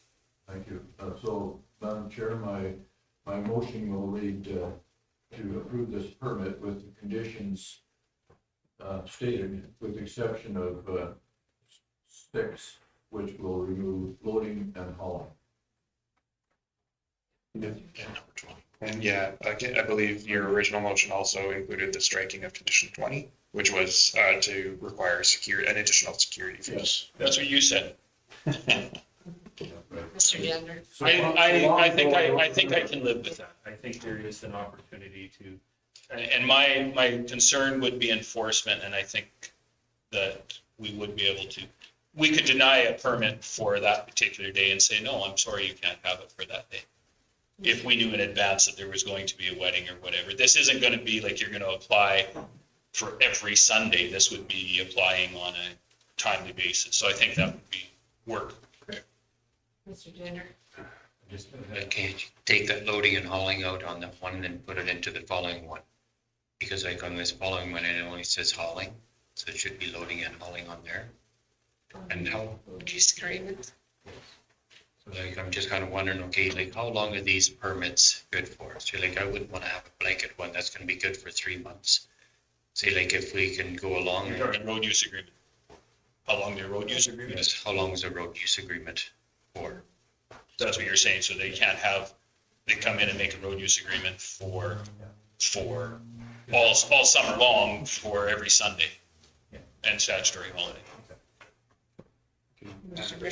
Madam Chair. So typically they've got some flexibility for a bigger job. You typically just want it for the length of the job. If we were looking at granting exceptions to things like, that would create a greater nuisance, like 7 days a week hauling, we would want to make sure that there was a time period specified in there. And that would be fairly easy, I think, to work through. So yeah, typically, a lot of operators under the current setup will get, an annual road use agreement. Some will do stuff that's bigger because they've got a specific project somewhere else in the county. And then they want it as tight as possible so they can get their road, or their bond back, and that they're not responsible to other damages during that time. So it's in everybody's best interest to maintain them on it the most specific nature possible and not generalize them too much. Thanks, Andrew. I think that works for me. I can live with. Okay. So, Call the question, Madam Chair. call the question. All in favor? It's carried. There's just a Couple things I think from a commission that we have to state too, that was, we have displayed, shown leniency in enforcing for the past 2 months, despite your permit being, expiring at the end of June. But we have acknowledged that you've been working towards a permit. And the commission acknowledged that the county and parkland planning have put a lot of effort into bringing this permit forward in August, as committed by CAO Cassidy in an effort to assist in getting your compliance sooner. But the conditions that are outlined and that have to be met prior to operations continuing or starting again. So as we work through the permit process, for example, following up to acceptance of parkland planning in the county and the historical assessment, we feel there's been some phone calls and stuff, but let's make sure we've got that in writing, and securing the properly and posting signage must be completed within the 60 days. This way, I'm just talking, James, thank you. And if you choose not to satisfy the conditions, which are required prior to continuing operations, we can enforce fines instead of a stop work order, which we had that opportunity. And fines would range between 2,000 up to 10,000. So just as long as you understand that, we've worked through this, and as I said, we've shown leniency in the last couple of months too. Sure, if I can address that. In essence, we began to apply and looking for clarification in this process since March. We finally got clarification once Craig Teal was involved on the expiry of our permit. I just wanted to add in Annika. Sorry. And Annika. So I appreciate administration's lenience with this, but I would ask that essentially we've met all the criteria, and now there's new criteria thrown at us. So it's, in essence, what you've done right now is threaten my business. I'm supposed to shut down now. I'm shut down 2 months ago. No. Yeah, you were actually, and honestly, James, if it was AR, you're not digging in the wet pit. Why? Because they have certain applications you have to put in place. It's that simple. Madam Chair, I may address it. See, like I said, James, I don't disagree with you at all. I don't disagree with that, and I appreciate the fact that you've allowed some leniency here. But what I'm getting at is essentially didn't know the criteria. I finally get it to us on the expiry date, and it was a matter of 2 studies we had to get done. They take time to do. And then it was almost got delayed another month here until I pushed back that this development permit was going to be delayed to the next MPC, but I pushed back to make sure it got here now. I'm asking the county to allow us to get this squared away and done. Because in essence, the only reason this has lapsed, from my opinion on this, is because we didn't have that clarification. And it's due to the fact that your guys' new bylaw that was mandated out in December or January here, it didn't give clear and concise direction to the business. And right now I'm here before you asking to essentially work with me through this process to get this finished up. You guys have thrown out new conditions during this. It's like you've moved the goalpost here. It feels as to me it's been moved, and you're threatening my business and my livelihood as it speaks right now. Mr. Nixon. James, if I'd have thought after Crystal's explanation that you weren't going to live by these conditions, I wouldn't have made the motion. So some of the things are ongoing, like the paleontologist, for example, and you're in have connections with him. So I expect you to live by the conditions, or I wouldn't have made the motion. So can you tell me, can you live by the conditions or not? We can address that, Madam Chair. I can live by the conditions if there's a lenience to allow us to meet the condition. You haven't asked me, said how long you need it. Is it 6 months you need? Is it 10 months? Is it 10 years now? Where are we at on you needing more lenience? Ms. Marshall. That's the problem though, James. We don't have a date because if we have to get an engineer in to do the assessment on the slopes of that house, we're at the mercy. So that was the same when I got clarification from Annika on June 30th at like noon. That assessment took 2 weeks to 4 months, or 2 weeks to 4 weeks to complete. So I was on him to try and say, can you get it done? Can you get it done? So as soon as I got it done, I sent it to Annika. So we don't know if we need to get the expert engineer to come in and do it. We won't know that until we talk to the expert engineer. So that's why I wanted to phone Alberta building codes to get clarification from them. But then once we get clarification from them, then we'll have to be in communications with Annika and Craig with regards to what they need to accept it. So your condition's saying we either do this or we demolish the house. Or move it? Or move it. But our thing is that either way, we're going to have to come back to MPC. Because if we demolish the house or move it, we have to come back to you to get a development permit to do that. To get the expert to come in, that takes time. We don't know how long the time takes to do it. Because to demolish a house, you have to get a development permit. Development permit for demolishing it? Moving it? To the standard, you guys do it right there. Oh, we demolish. Yeah, you can. Done in a day.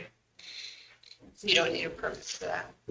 You don't need to come back to MPC to demolish it. What we usually, I've never made a decision on demolishing a house. what we usually tell people when they get the permit is to sit down and talk with our planning department and figure things out.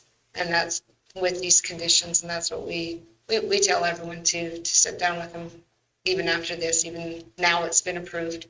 So you can move forward and you can sit down with them and work with it. You're also dealing with people who have lived there for decades. And so we have to have the conversation with our employee and his wife with regards to that location. And so I don't know where they're going to be off to if we do decide to demolish the house. So that's why I wanted the information from Alberta building codes as to how far away from it is. Do you guys have that information with regards to the houses up at the lake? Yes, Mr. A 30-meter setback from a 15% slope. And that's when we require the geotechnical slope stability. We just wanted to clarify, and maybe Craig weigh in here, the condition 13 with the house, if you don't get the slope assessment and don't demolish the house, you just can't excavate any further. Yeah, just stop digging. Okay. I think from your presentations that you've done there, and you're just starting to stabilize that, so. I'm buying beer, yes. Mr. Till, did you have something too? Madam Chair, is just, there's some choices. Just stop digging towards the house. It's one of the choices. So these conditions, I think you're maybe a little bit overthinking some of the conditions. I think you honestly, if you sit down and work with Craig, you can make this happen, James. I have Mr. Gender next. Also on James, I believe, say like on that slope there, means that it's just straight rock. If you could maybe pack some material into there, you could work with a better slope of a grade in there. You've got your 30 meters, plus say like with the slope, I believe you can work with Craig and see it would be well within your means there. Mr. Marshall. And I agree 100%, Mr. Nyberg. I can meet all these conditions and terms. It's just the timeline. You guys have cited in a previous meeting that it's cost you hundreds of thousands of dollars over dealing with the pit. Essentially, you're laying the trap right now. I'm asking you to work with me. I've done everything. I've tried to get clear. Fill the conditions. New conditions. That we started trying to fill on Friday. Like, I mean, we've had this since December. You knew you were getting a pit. no, Mr. You knew your application was coming due. I would think you would have been working on it in December. That's just my opinion. Mr. Marshall. I'm not sure if I could address that. We knew the new rules. And like I stated before, you moved the goalpost. We've met all the conditions. We didn't get clarification. We applied for this starting in March. We didn't get clarification from Craig Teal and Annika till the expiry date. You've given us leniency, which I do appreciate, because there is a very unclear bylaw in place here right now. So we've met all of the conditions. You guys have everything, and now you've made new conditions. So you've moved the goalposts. I do understand. I know what the rules are. We've met them now that we know it's clear and precisely what the bylaw states. But as I stated, you've moved the goalpost. I don't know the timeline, how long it's going to take. So right now I'm in the middle of working, fulfilling contract obligations, and you're trying to force the ratepayer's hand and my hand on how to deal with this. And I don't think there's any need of it.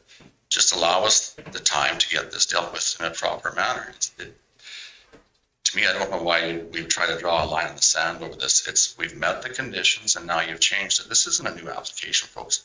This is an existing pit that's been there. This is not a brand new, this isn't like we started the application. We started processing in that pit brand new and just said, we're going to do what we want to do and that's it. I don't care what you say. We didn't do that. This is an existing operation. This is a renewal of a permit.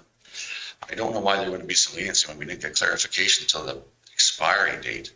And now, like I stated, the goalpost has been moved again. Now there's new criteria to it. So my question would be to Mr. Nyberg, what would be the proper time frame if a permit expires on June 30th? What would be the proper time frame? Would it be 2 years ahead you start to apply? Like how soon would be the proper time frame? I don't know that because I'm not in the business. If I knew what I needed to have planned out, there's many of these conditions, Mr. Marshall, that are not new to you. They're not new to you at all. Road use agreement is not new to you, is it? No. Mr. Clark? Yeah, it's just, like as far as working with you, we did, for your next permit, we put it out 10 years. Like that number was put in from 5 years to 10 years, which we're gonna have to adjust with our land use bylaw and every other permit we have for a type of fit like this. So maybe on a 10-year one, you do have to look at starting out 2 years or a year and a half ahead. I don't know what that number, but as a producer that has to get that permit approved, that will be up to you folks at that point to decide when you start bringing it forward. So, but every permit that we issue, conditions have to be met. So you, instead of saying you're going to talk to the development officer and work through it, and possibly if there was one or two that couldn't be met, come back to us and give us a date when it would be, but you're standing here arguing how the permit was approved. So. Well, can you work with our development officer and sit down and, because we did make some changes here to try and help, so. Madam Chair, I'm not saying I'm not going to work with the development authority or the development department at all. I'm not saying that. But maybe I'm misunderstanding what's been stated here, that I'm not to do any work until the conditions are all met. So effectively, essentially, as soon as I leave this building, somebody can go down and start issuing tickets, stop work orders, the whole gamut. That's what my concern is. I have no problem meeting the conditions. I'll work with them. We'll get it done fast. It's a non-issue. My concern is essentially, I don't want to have it so that after this, and it takes effect immediately, that somebody races down there and starts issuing stop work orders and all this. This is an existing development. So how long? We don't know, James, because if I have to get a paleontologist out where they're, according to my conversation with TIRL, which I'm waiting for a response back, they said there's no deadline to get that done. But from my understanding from Dennis's conversation with Parkland, they said they wanted it done right away. I have no clue the time frame to book a paleontologist to come down to the pit. I don't even know, because they might want to see pictures to see if the pit face is what they want to do the work. So I can't answer that until I talk to them. If we have to get a letter from, I can't even remember, the Women's Studies, the Multicultural, that division of Alberta government, who knows with Alberta government how long to take. We applied for our codes of pits and practice for this pit in 2016 and didn't get approved till 2019. So this condition, is that, help me out here, Craig, is this something that we put in, the Alberta government put in? Two part, Madam Chairman, the requirement to do the HRI comes from the provincial government. And when did that come into play? The minute they submitted their clearance requests as part of the development submission. So you go online, you tell them you're doing a gravel pit, and unfortunately for most. And when did you do that? We did that on July. We got the results in July after you guys implement that in your changes in December. You have to do a historical assessment with regards to application. So the province is the one that gave that requirement, and in terms of the timing and linked to whether or not the activity comes, that actually is a function of the county's development. Downloading from the provincial government. In terms of making sure that that agreement gets followed up, yes. So really not our changing our rules. It was the Alberta government. But that's the thing, I phoned the Alberta government and they said they don't have a deadline. They used to have a 20% of the pit, but they don't have that anymore in their documentation. So that's what I'm trying to get clarification on as to when it has to be done. But now that it's a condition of this, and there's, to be honest, the condition's not clear. It doesn't say when it has to be done, it just says it has to be done. So I don't know, you guys are saying there's a deadline, and so that's just one of the conditions that stuck out in my mind. I don't think we have a deadline on it. It's just that Interaction of number 3, saying you have to do all the conditions before you can start the development activity, and then that's listed as, you must do this. Right. Okay, Mr. Nixon. Madam Chair, I was just thinking that I recall someplace that in the preamble today, there are ongoing conditions, and I expect that this paleontologist and the other one you mentioned are some of those things that, they'll come when they come, and the other one, the abandoned well, you've already addressed that, so I mean, that was some of the things that were looked after. Madam Chair, we've got a meeting to attend to. So, yeah, sit down with the planning department and when you come across something, they will let us know if they can't handle it, so. Yeah, thank you. Okay. We'll move on to 6.2, DP 2105, Lot 3, Block 1, Plan. Madam Chair, sorry, we do have a couple colors on the line now, and I think possibly. You have Julie here too. Yeah, so if we can just jump around to those, I think perhaps if we could get the subdivisions, I believe on the phone would be. Just for this application at Rural. Oh, it's for the next, oh, can't well. Yes, So we've got 6.2, pardon me. Well, where's, is that both numbers do you recognize? I don't recognize one number. Okay, I think the other one. Or one, we can ask maybe. Okay, yeah, well, after 6.2 then, I Okay, think. so we can still go to 6.2 and then we'll get the Roshan Sands Heights after that. Yeah. Okay, You like hanging out with us. and Julie said, no, I'm insulted. I would have bought popcorn, wouldn't you? If you would have known. Okay, so that's page 142 and. Yes, thank you, Madam Chair. So the applicant is proposing to construct a 3,600 square foot ancillary building on a bare 5-acre parcel on the southeast of 113519 west of the 4th. The agricultural land use district of the county's land use bylaw provides as a discretionary use an ancillary building larger than 1,500 square feet but less than 3,000 pursuant to section 4310 of the bylaw. The applicant is requesting a 20% variance from 3,000 square feet to 3,600 square feet to the maximum floor area of the building. Section 23.4B of the bylaw provides the Municipal Planning Commission the discretion to allow a variance of a maximum 25% to the stated standard. So the applicant is on the line if you have any questions. The site plan is on page 146. 146. 340. Do we have any questions with this one? I don't have any questions at all. It's just, that's how my house, my barn / garage is gonna be made. And it's just, it's so big because, well, I have a lot of stuff and I don't want it to make the property look like a dump. Like you see scrapyards around the country, it's disgusting. So I'm trying to house my things, just keep everything protected. And so nothing rusts away in the weather. Thank you. So board members, Mr. Nyberg, I'll make the motion. Okay, go ahead. Mr. Grover is going to make the motion to approve. Yeah. As is. And Pierre, you're not going to be living in this house, right? Oh no, I live in Moore right now. I have my own house. Okay, it was just a slip there. Yeah, no, there is a plan for it in the future, Dave, probably maybe 4 to 5 years from like, well, if the barn has to get built first, and it's a possibility that there'll be a house built later on in the day, probably about 5 years from now. Okay. When the lumber prices go down. I do all my own work as much as I can, but yeah, everything, lumber is brutal. Okay, so we have a motion on the floor to approve this as is with conditions. All the question, all in favor? It's carried, so your permit has been approved with the conditions. Okay, thank you. Thank you. Okay, we'll move on to 6.3, DP 21106, Roshan Sands Heights Community Association. That's on page 149. Thank you, Madam Chair.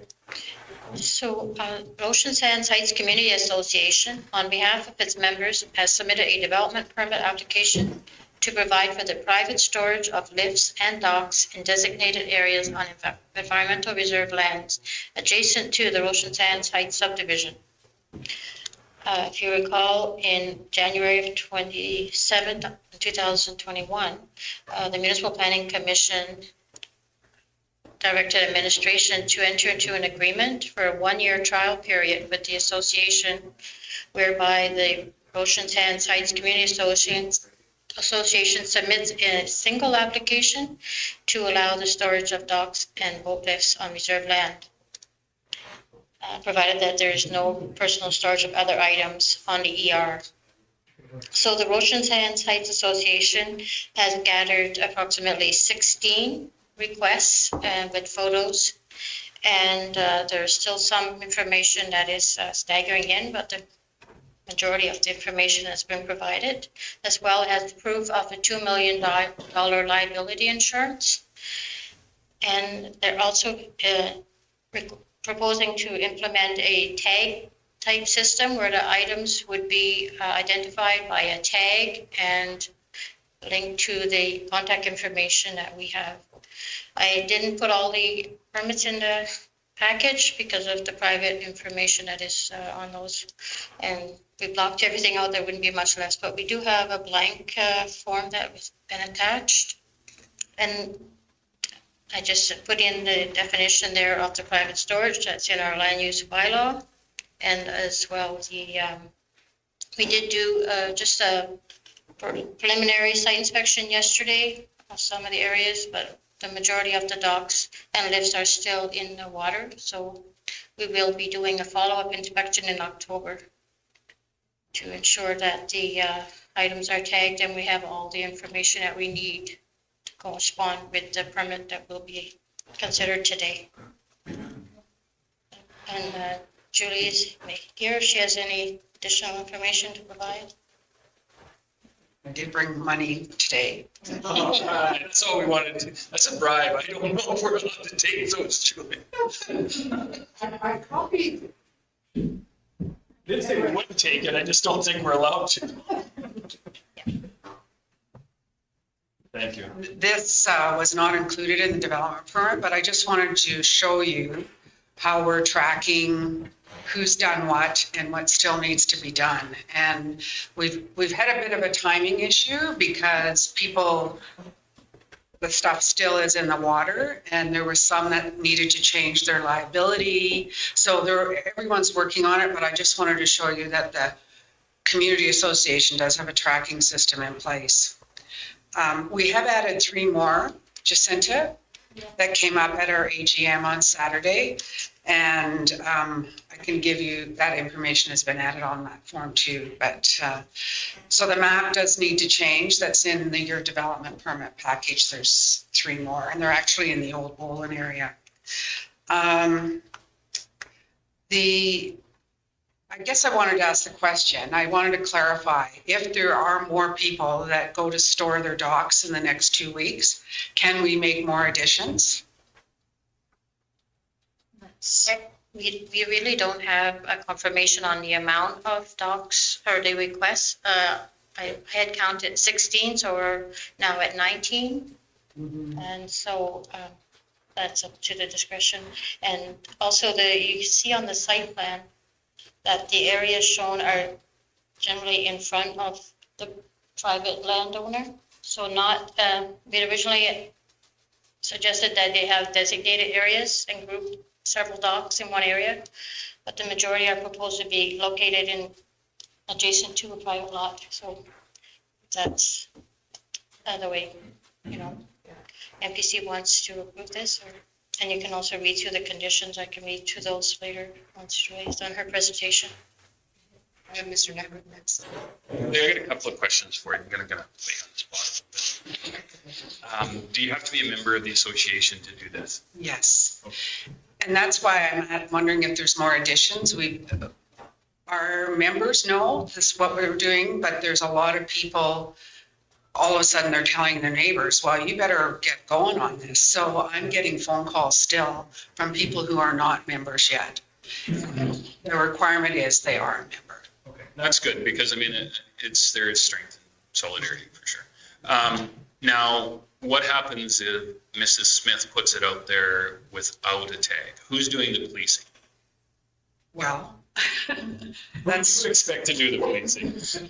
what I would propose when there's a site inspection done in October, that I be included in that, because I'd like to just see how well it's worked, this new project. And hopefully if someone doesn't have a tag, I might be able to find out who it is, rather than starting finding people or removing items. I'd like to work with the county this year to see if we can figure out who it is. Because like I say, they might not be members at this time and they're not aware. And that's always our first, education first, and then unfortunately, we have to go that. So the only other comment that I think that I would make in this, and if you can put out a disclaimer or a note to your people, this is ER, okay? And we and you all have the same goal, is to protect the environment of the lake. And believe it or not, those trees and the brush and the rocks, they're all protecting you guys, and they're protecting that shoreline. And we need to continue that. And if they would be respectful of that, that'll go a long ways to helping this quote, quote, experiment happen more going forward, okay? So if we go in there and they've knocked down trees to get something as big as the picture that we see there in place, and we see that somebody's been out there with a chainsaw and bucked up a bunch of trees, that may not go for the next council come spring, that they see that as a good idea. So I'm speaking to, I know you're the converted on this already. I don't have to tell you, 99% of the people out there understand that environmental reserve is there for that. It's that 1% that always gets us in trouble. So that's my only comment on it. If you can make that crystal clear, and I'm sure you can. Well, Mr. Jen? Because James just kind of robbed my idea, and it really bothers me on that there where we see trees being taken out. But you cannot really say that you did it. It could have been someone else from another lot. The blame could be put into it. I would suggest that we go on everywhere that there's going to be some storage, have pictures taken of it, because it'd be very easily for me to remove a tree without having a trace left there. So if we can have pictures of all those, so we can definitely say, okay, this is what was there beforehand, it better be there after. Don't let Ernie buy a lot of the lake. Ourselves plus anyone that's going to be there, Julie. Jacinta and I have kind of talked about that, when pictures would be taken in October, and by then all the docks and lifts will be off the water. So if we can get pictures then when we do the site inspection and present that back to you at the October MPC. I think it's just to administration. You don't have to. Okay. Mr. Clark? Julie, just with the question about the liability, Yes. like you do have some no's there, you've had conversations with them, like that's not an expectation, it's a requirement. It is a requirement. The one person we can't get in touch with right now, but Graham's going to follow up with him. And the other person I talked to today, and he's just working through with he was just away from Calgary, not working.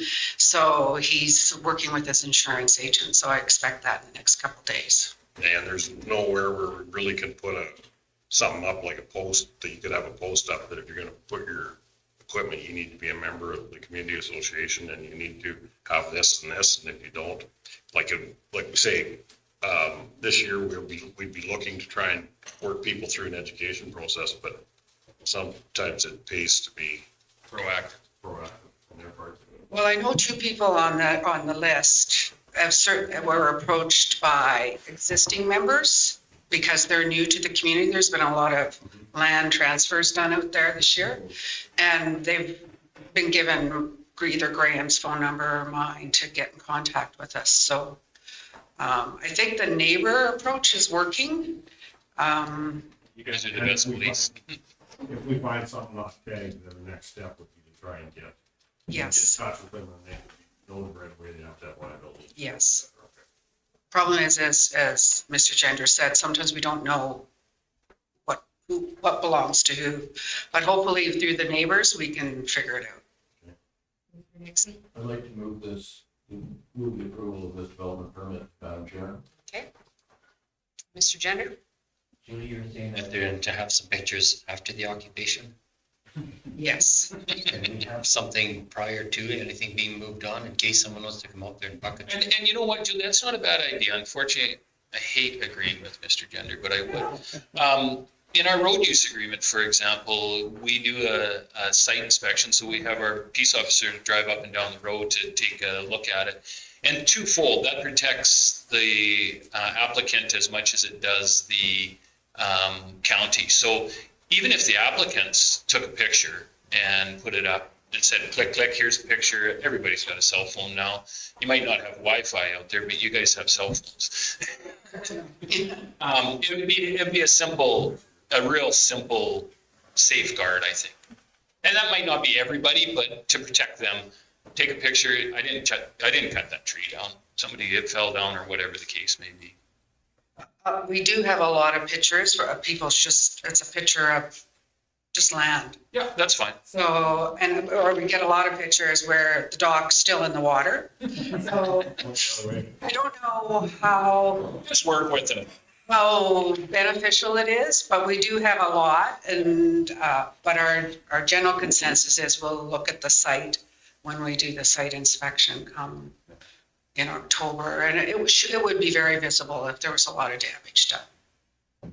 I can remove a tree with hardly any trace and cover it up.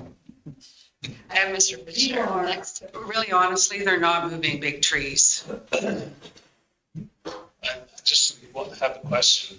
I noticed that some of the landowners have several tag numbers by their, so does that mean they're gonna have that many boat launches? No. Again, talking with Jacinta, we kind of had to work out what would the tags be used for? Should we have one tag per lot owner or one tag per piece being stored? Because the potential could be if somebody just lumps it in with someone else next door, right? So we decided we would have a tag for each piece being stored. And so when you see 11 tags, their dock might break up into 11 standards or 11 sections, and they'll be stacked. So it's, again, this is a new project for us. So we're just trying to work out what's going to be best. So that it's an easy inspection for whoever comes out to check. They can just look and say, okay, there's a tag here. This one doesn't have a tag, why not, right? Rather than it all being lumped together. So do you have a stipulation in there though that one boat launch per owner or any kind of a limit there? The reason I ask, I took a walk through there yesterday and there's limited space, very limited space where they're gonna be able to put these boat launches. So if you don't have some kind of a limit, one person can take up enough space that the next person that applies may not have any room to store the boat launch. Good point. So I put them on pathways, right? No. That's a condition. That's a condition, yeah. So I think you really should have something in there that limits the amount, whether it's one or two or what have you, but with the limited space, I think to make it fair for everyone, one landowners should not be able to tie up 4 or 5 boat launches, in my opinion. Have you checked it to see is there going to be enough space? Like we've got 19, is there a space for 19 boat launches? Okay. Boat lifts and docks. I mean, most of the people who applied have been storing there for quite some time. So they've got their spot figured out, maneuvering it through trees and so forth. It looks excessive when you see someone with 10 tags, but when they store it, it's going to be stacked, right? Because the dock comes apart. So I'm thinking, Rich, this is a very good problem for the association to handle. And I am absolutely thrilled that this has come forward like this, and I love the new cooperation that we're having. This is awesome, and I'm ready to vote. Mr. Gober, did you have your hand up? Okay. Okay.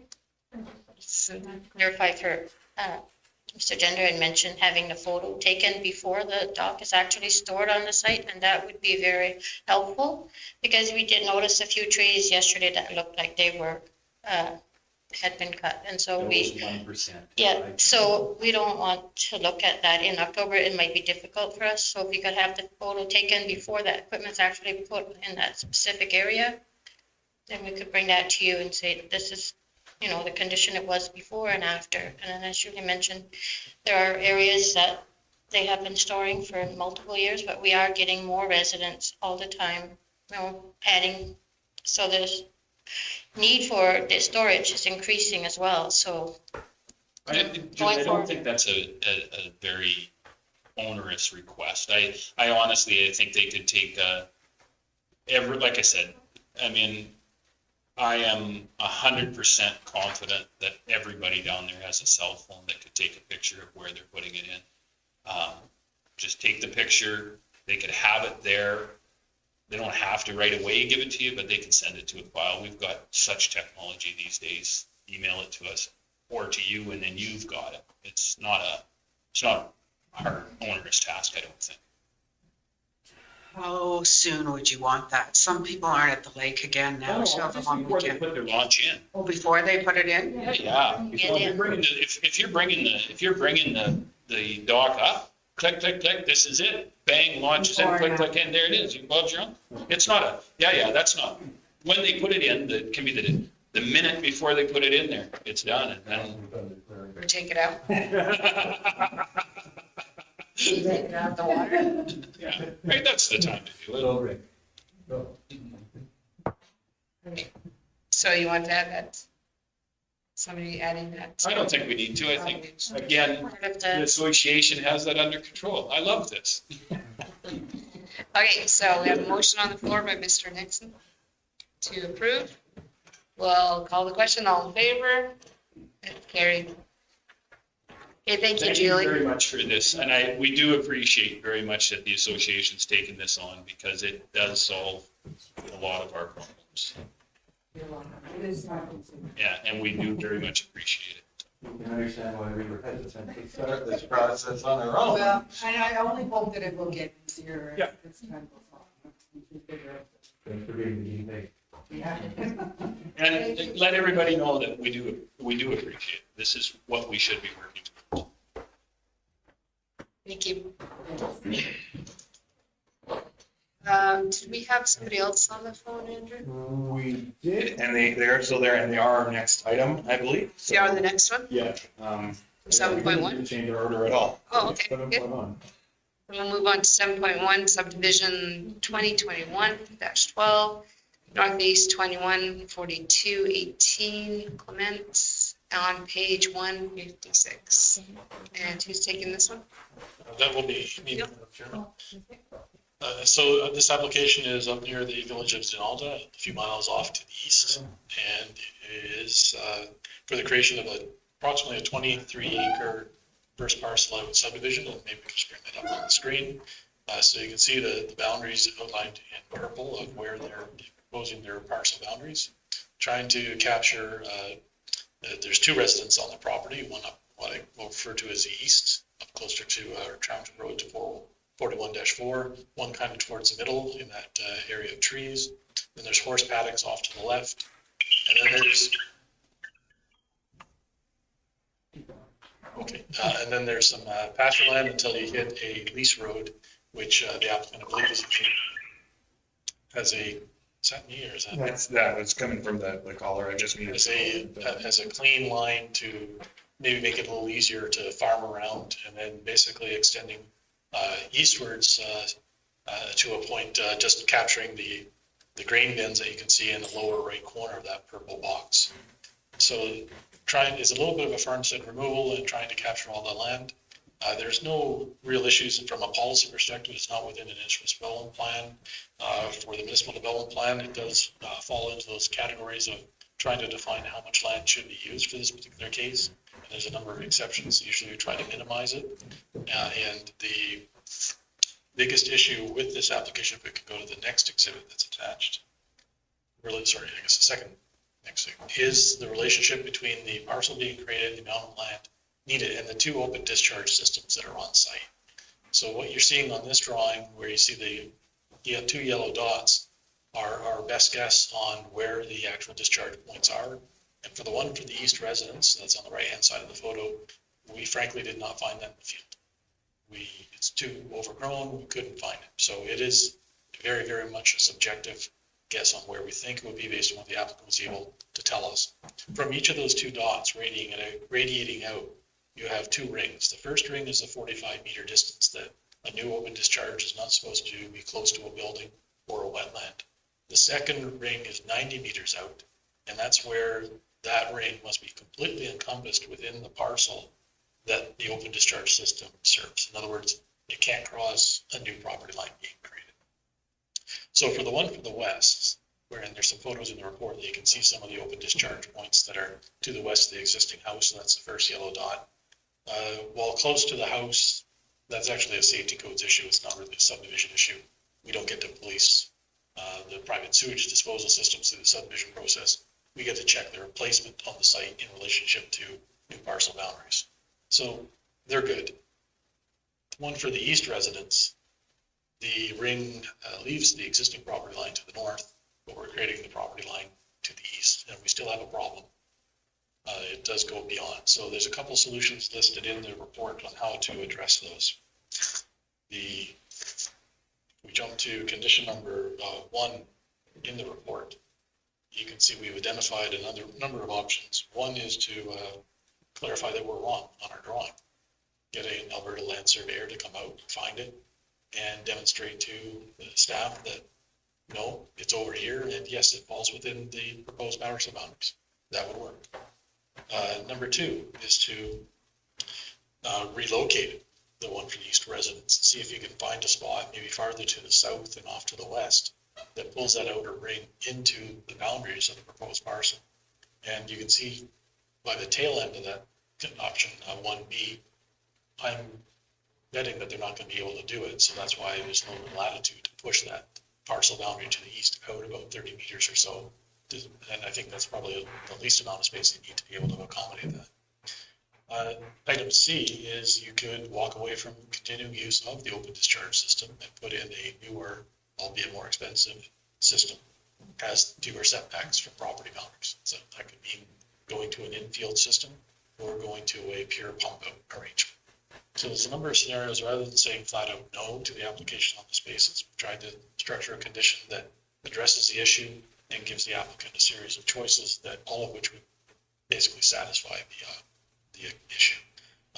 Going through the rest of the conditions, there is still the expectation that a plan be prepared by an ALS or Alberta Land Surveyor if need be, settling property taxes.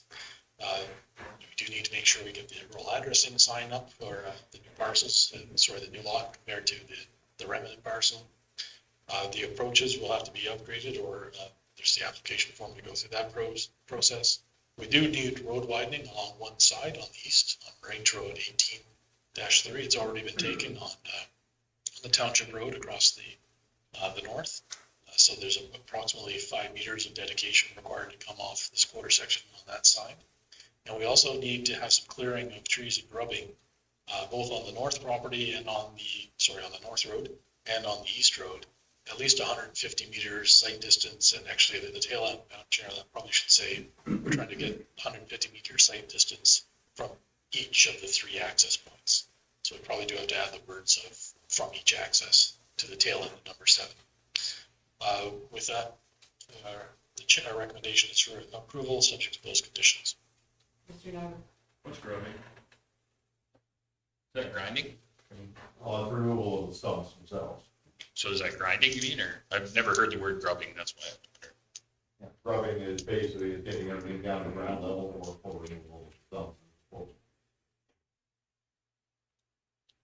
So, Madam Chair, I would think the easiest is to stub a pipe on the end of this sewer and just have it discharge where you want it to. I think that'd be the easiest, cheapest for this individual, considering that they own the property that is going to be discharging on.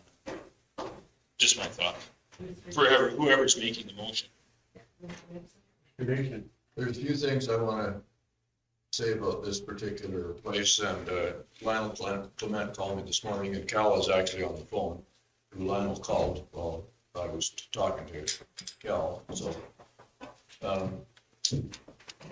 The one thing they suggested, and I guess maybe that's not going to work anymore, is just move the boundary slightly to the east to, well, no, that was one thing they do want, slightly to the east, so it fits within that circle. It's the one house that I know of is over 40 years old. That's the newest house on there. So, I mean, this is a well-established farmstead with, as you can see, lots of trees around, and it's always very well kept. So, the other thing that the 18, whatever the road is on the east side there,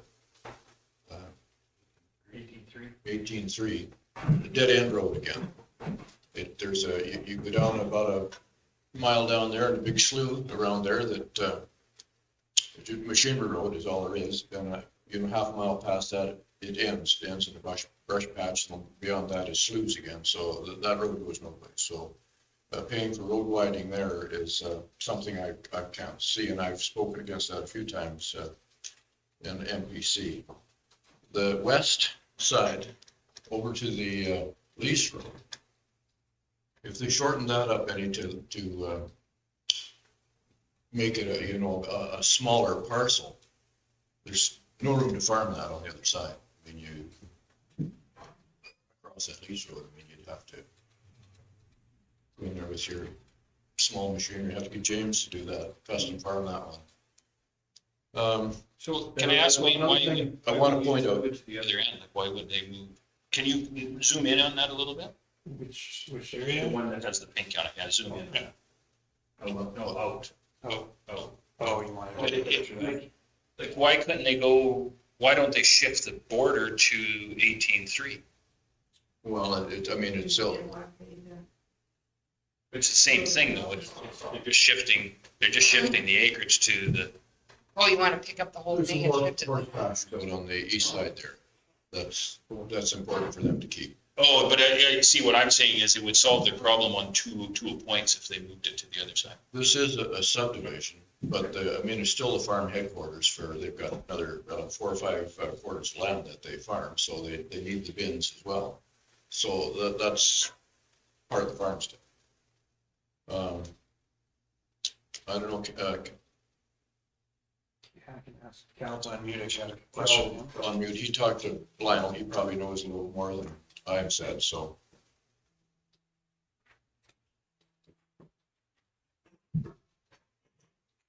Just hit the ask to unmute button. You should be able to press *6. You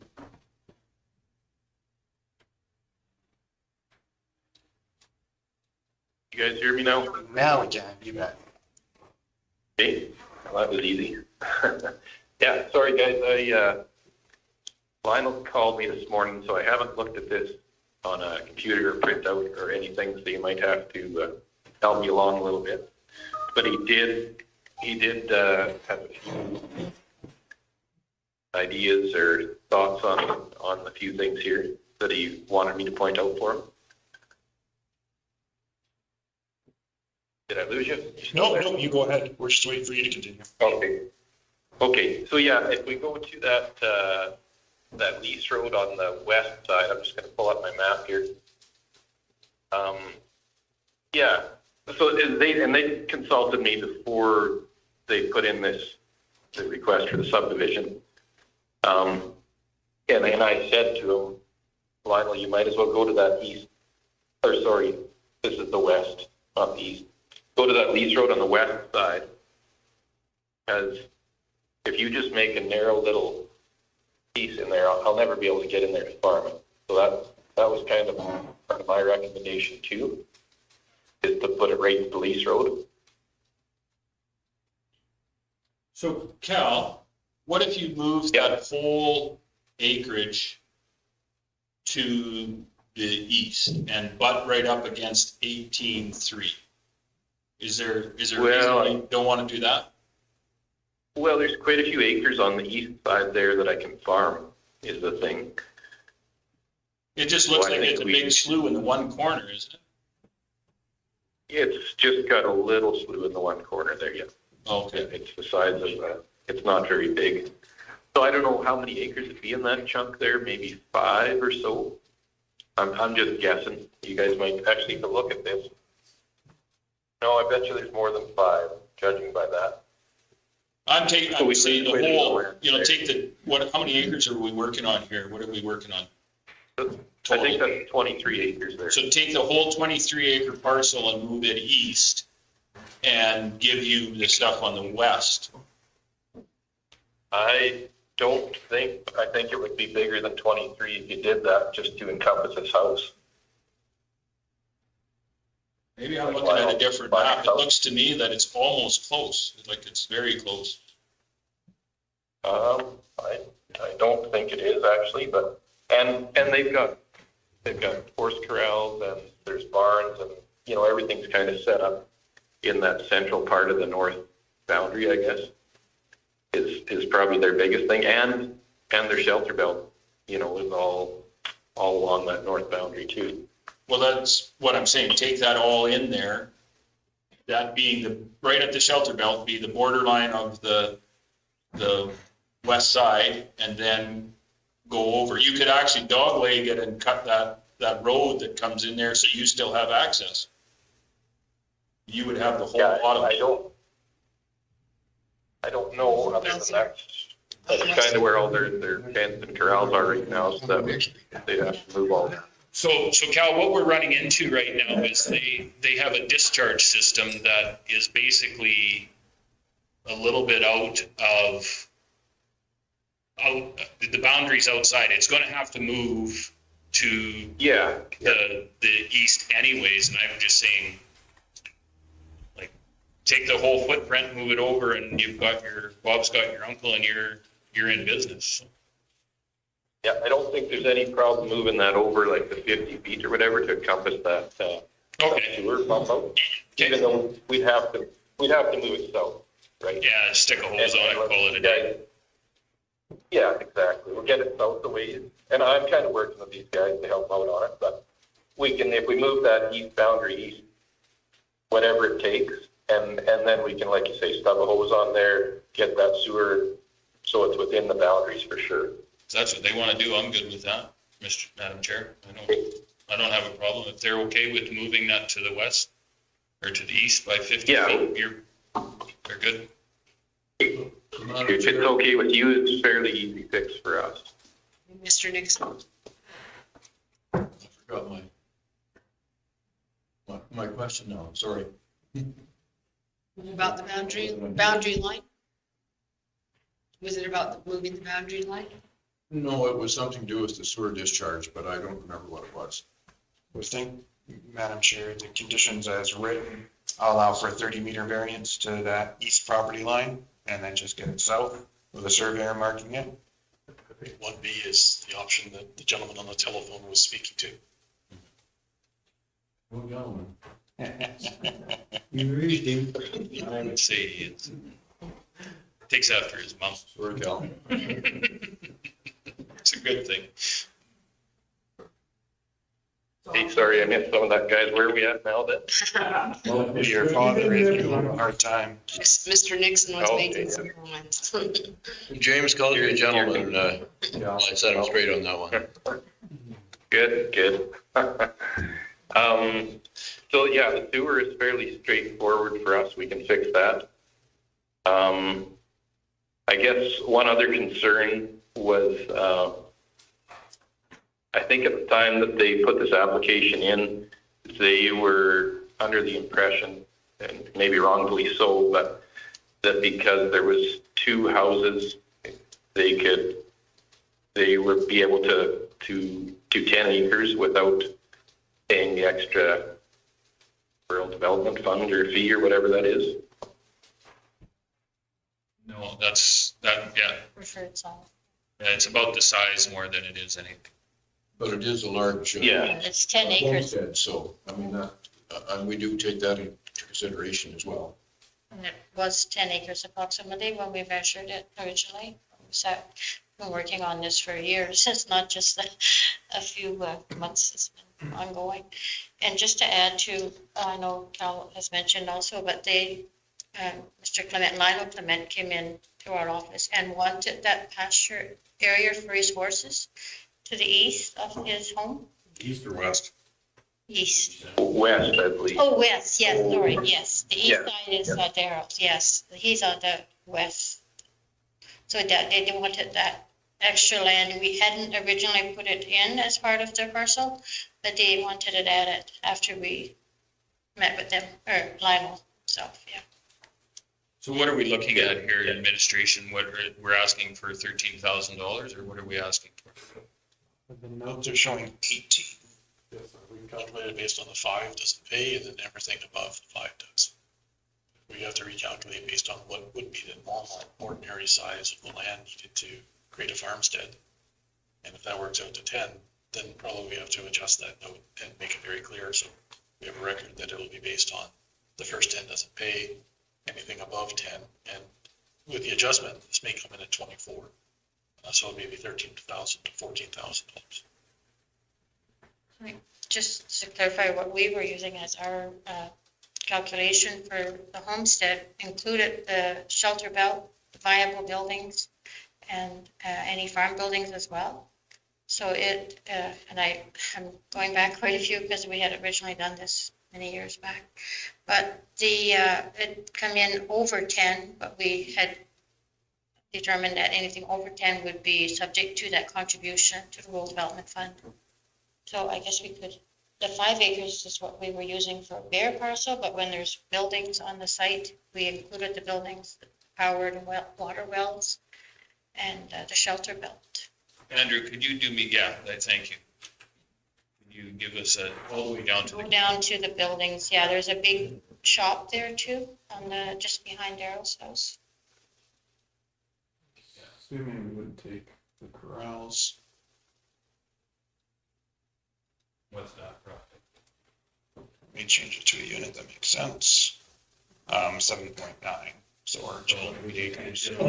You went a little, because I think you can go a little bit lower there on the bottom, because there's a number of buildings to the bottom. I would be comfortable with over 10 acres, so a rural development fund of whatever, over 10 acres. Yeah, that's over 10, it's stat square, but Yeah. Somewhere in between those two numbers for sure. Whatever that number works out to be. So Lionel was saying that he needs access to those bins at the bottom. Yeah. So that was, because we thought about narrowing it up past the bins, but he needs access to the bins. It makes sense to me that there'd be a $13,000 rural development fund. Or roughly, some whatever calculation that happens. Calculates to about 10. Then you get exactly what you want. I'm fine with that, yeah. Okay, just to add to it, originally our discussion was to have 2 farmsteads rather than include both homes on the same parcel. That was what we were trying to achieve, but it was just not feasible to, without having the new systems put in, private sewage systems for both. And the access, they're both using the same approach. So there was just, Yeah, just for the application in front of us, Madam Chairman, I think the issue of access to the grain bins, I assume you mean the turnaround loop to the east, they can see on the air photo. Yeah. Adjustment for that 30 meters, it sounds like they're gonna end up using that, that should capture that space. Okay. Do you want to make a motion, Mr.? No, I might even excuse myself from the bid because Cal has actually purchased the remainder of the quarter, so whether it make any difference or not, but You're an employee of Cal, we know that. So I concur that you should step out, so we make the notes that Mr. Nixon steps out. I'll make the motion that we accept this with the adjustments to the east border to accommodate the sewer and the, was it recommendation A to? Would be, as it's stated already, is, we just know in advance which one they're gonna likely use. Those options are for the applicant to choose. Yeah. Okay, and then, unfortunately, Mr. Nixon will not like this, but I do still believe that, the east boundary adjustment for the road dedication should still be there, so that'd be my motion going forward. Yeah, if I could speak to that for a second, guys. Sure. Yes, Cal. Yeah, so he was right. It's a dead end road down there. I own, I live on a mile and a half along the along the west side of that road. And that road will probably never be upgraded in any of our lifetimes, especially with the current government we've got. So Cal, I'll stop you there, and yeah. 835, just south of Erskine. When I lived there, they told me that would never change in my lifetime, and I drive over that through a slough every day on a major 3-digit highway. Unfortunately, and I hope you live to be a ripe old age, but you will not live forever. The county of Stettler, there's a good chance that it will go on in perpetuity. So never say never, because things change on a regular basis. So I appreciate what you're saying, but I hope you can understand that we do have to make decisions that are long reaching. I just have to speak to it because it was a point that Lionel brought up. So I just thought I would argue that for him, like I said I would. There you go. I think another condition on there is the driveway approaches. Those things have been there for same thing, years and years. And even as far as the brush goes along the trees, and I think I didn't maybe read that right, but some brushing along the east road as well. I maybe disagree with some of that because it's been like that forever. Nothing's been done with it. And actually coming out of the house or the houses, it's fairly wide, but if you get down a little farther to the east, I mean, you can't even get through that road with a swath or with a header on it at all. So where they are, it's a nice wide road. You get a little further east, it's not very wide at all. I don't know. That's just, I guess, the only point I have on that. And that I guess they're not too keen on ripping up the approaches, I guess, to make 1 out of 2. Mr. Grover. Yeah. I'm good. We should have maybe had the planner or just had to sit down with these people and go over this for a bit here. We're getting pretty long into the thing. The approaches, I can see them staying. I think your motion was good, Mr. Nyberg. What can you change in your motion? Are you going with what is recommended? What is recommended, yeah. No changes, other than that east boundary would have to be moved out a little bit. That's in there already. So Okay, to accommodate. Yeah, they have, they have options to do that. So And to keep in the two. nothing changes in my motion as staff The recommends. two approaches. Mr. Gender has. I just want. We haven't talked about that yet. I was just gonna ask Rick whether he has seen the approaches and whether we could live with the trees there, because I look at the spruce trees that are there, there might be a little bit of trimming back, see like if you come in there sitting with a large truck, your snout is out, damn near out on the road.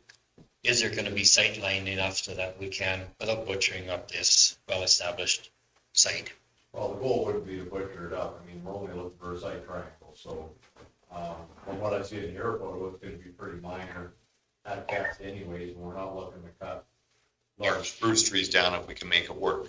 But we do need to try and maintain a 150-meter site triangle from any access point. Just from a traffic safety perspective, anybody could be wailing down that road and you stick your nose out trying to get sight distance, you get it taken off. Like we discussed before, the last thing we need is teenager driving out of something at some point, having a gravel truck run through them.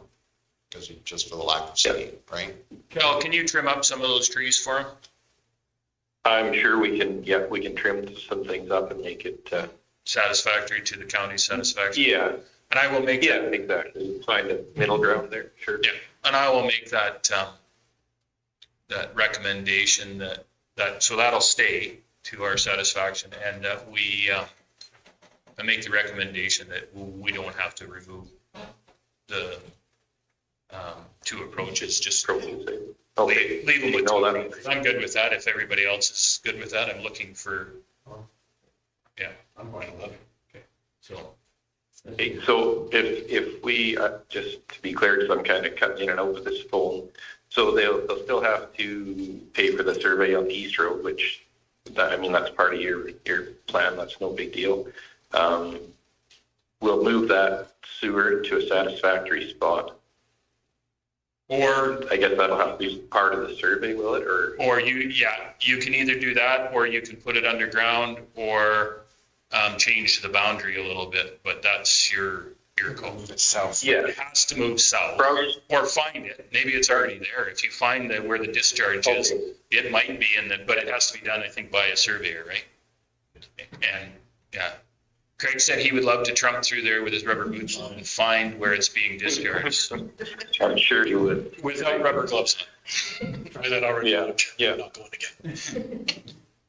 Okay, so that covers that one. The approaches are good.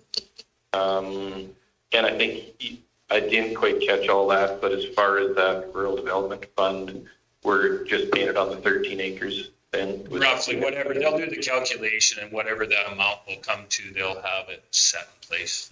It'll be roughly in that number, yeah. Okay, Mr. Teal.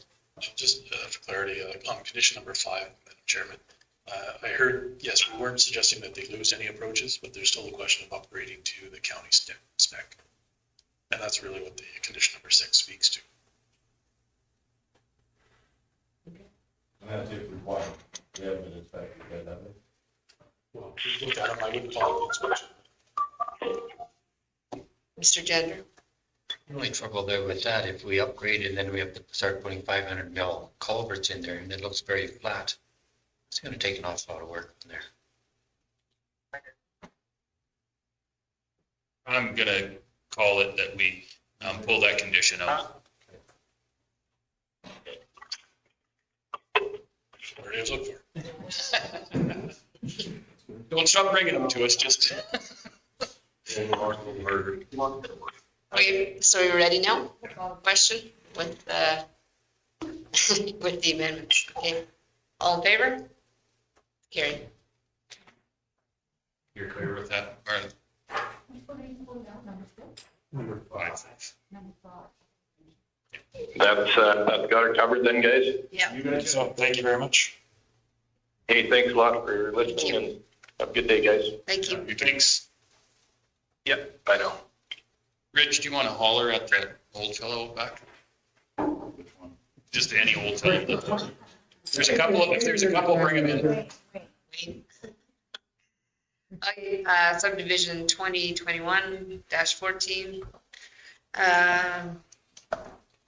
It's 1.2, 21-35-19. That's on page 175. Thank you, Madam Chair. There we go. All right, so this subdivision is for a 70.86 acre parcel located on, or it's two properties.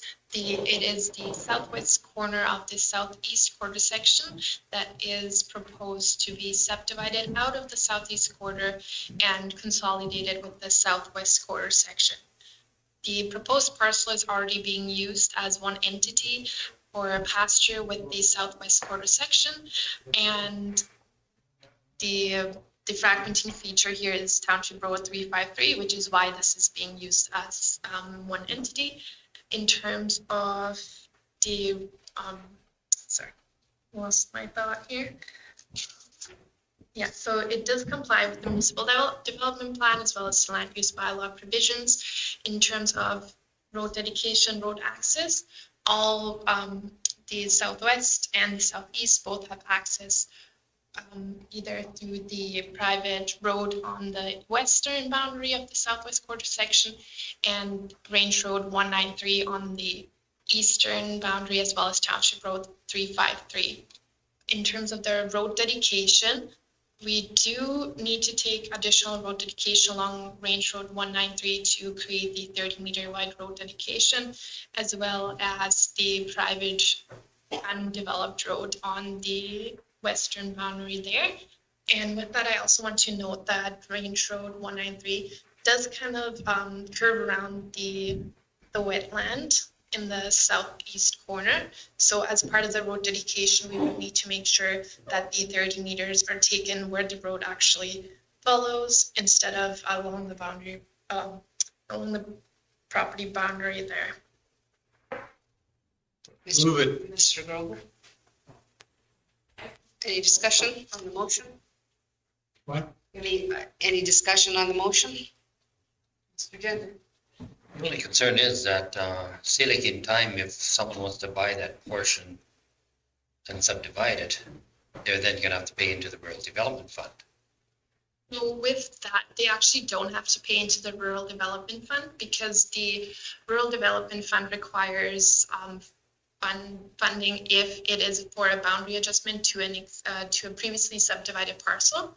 So because both quarter sections are unsubdivided and they're currently on one title, they don't actually fall within that category because it's not a boundary adjustment to a previously subdivided out parcel. I was missing a point on there. See, like, I find that the owners of this land are very likely gonna be they could miss out on an opportunity. Say, like, if someone come along and wanted to buy that piece of quarter, they now have to subdivide it from the other one in order to be able to have it. Then they would have to contribute into the fund. I don't think, Mr. Grover. I know this pretty well. It's been in pasture forever. At the age of the people, I think it'll be another 20 years before you have to worry about it. But I think, what Mr. Gender is saying is correct, that not this particular time, but in the future, when somebody wants to do that. That's not our bull, not our rodeo, so let's just monkey. No. Exactly. I already made a motion. Okay. Need Call one. question. All in favor? It's carried. But it is good to, they know that if they want to divide it more next time, that it's going to, unless they only take 5 acres off. Okay, 7.3 subdivision 2021-15 lot 1 block 2 plan 162 and 4222 page 190. Just taking this one. Okay. Okay, so this subdivision is to subdivide a 5-acre parcel out of a lot that is currently 2 parts. We have the 42-acre parcel and the 5-acre parcel that is separated through part of a quarter section. And this is already covered by an area structure plan that is on your page 217. The area structure plan was approved in September 2016, and the subdivision falls within phase 2 of this, which means that we're basically just separating the 5-acre parcel out as decided or as part of the area structure plan. And there are currently no services on the proposed parcel, but the site is big enough for a water well as well as a private wastewater system, except for the open discharge, which the applicant was made aware of. And then the other thing I'd like to touch on is just the road construction. So Range Road 192 along the western boundary, along the eastern boundary is only constructed to approximately the southeast corner of the proposed lot. So part of the condition will require that the road be constructed past, just double check this, shall be constructed to a distance of 30 meters north of the proposed parcel's approach. So that will take care of that. And the road is already 30 meters, so no road dedication is required.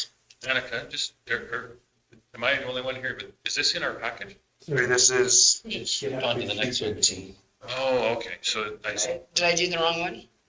No, I added it twice, somehow, I don't know. Curve is, I added twice. So what page, we're on the McNaught, Mark and Carol McNaught? Wait. All right, there you go. Okay, fair enough. Sorry. Continue, I was just lost. My fault, I added it twice. Sorry, I was going by the paper. So with that road dedication, we do have two options, for the road construction, we do have two options for the conditions in terms of how the applicant can go about constructing it. They can either under 5A have the county constructed and it would be covered under a cost sharing agreement, or under option 5B, the applicant can construct the road and still receive some of the cost from the county through the cost sharing agreement, and both of those would have to be done under a development agreement.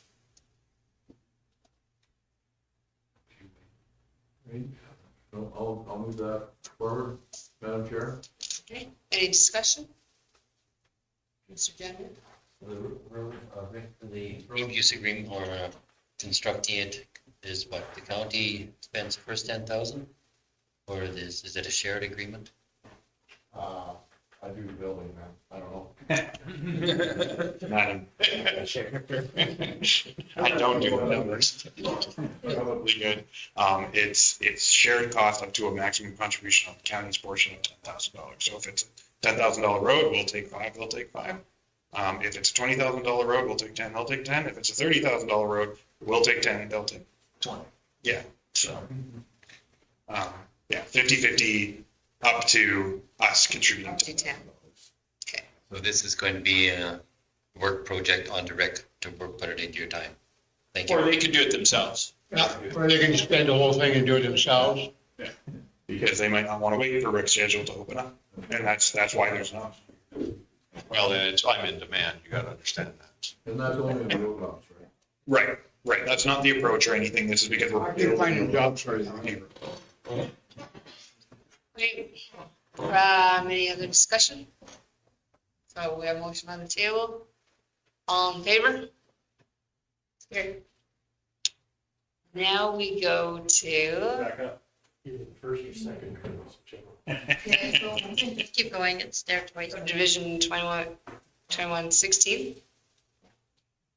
Okay, page, what page is it? 190? 226. Curbs? 220. You can go to 190 or 226. 190. I'm going to 226. Just keep going. We're gonna go to 190. Page 190.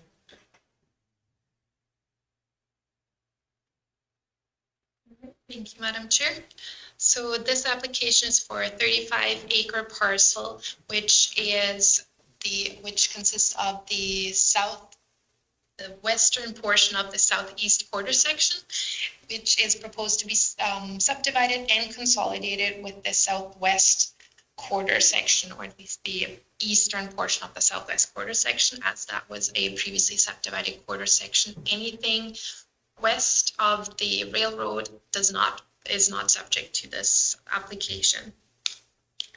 The property is currently being used for swath grazing and pasture land as one entity, and will be continued under such use.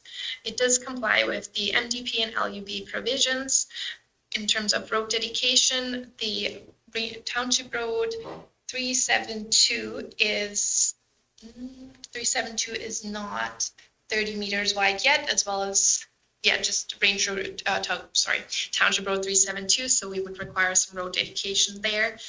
For wastewater and water services, there are existing residences which meet all the setback requirements, and there is enough space on the southwest quarter to accommodate other additional services. For the reserves, there are multiple wetlands on the property, but because the resulting parcels are over 16 hectares, there is no requirement for environmental reserves to be taken. With the Rural Development Fund, this is similar to one of the previous subdivisions, where because it's a boundary adjustment, not to a previously subdivided parcel, the Rural Development Fund does not apply. And that covers the presentation for this file.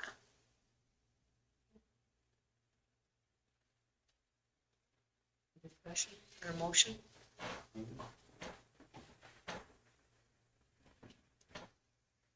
Mr. Grover? I guess I'll make the motion.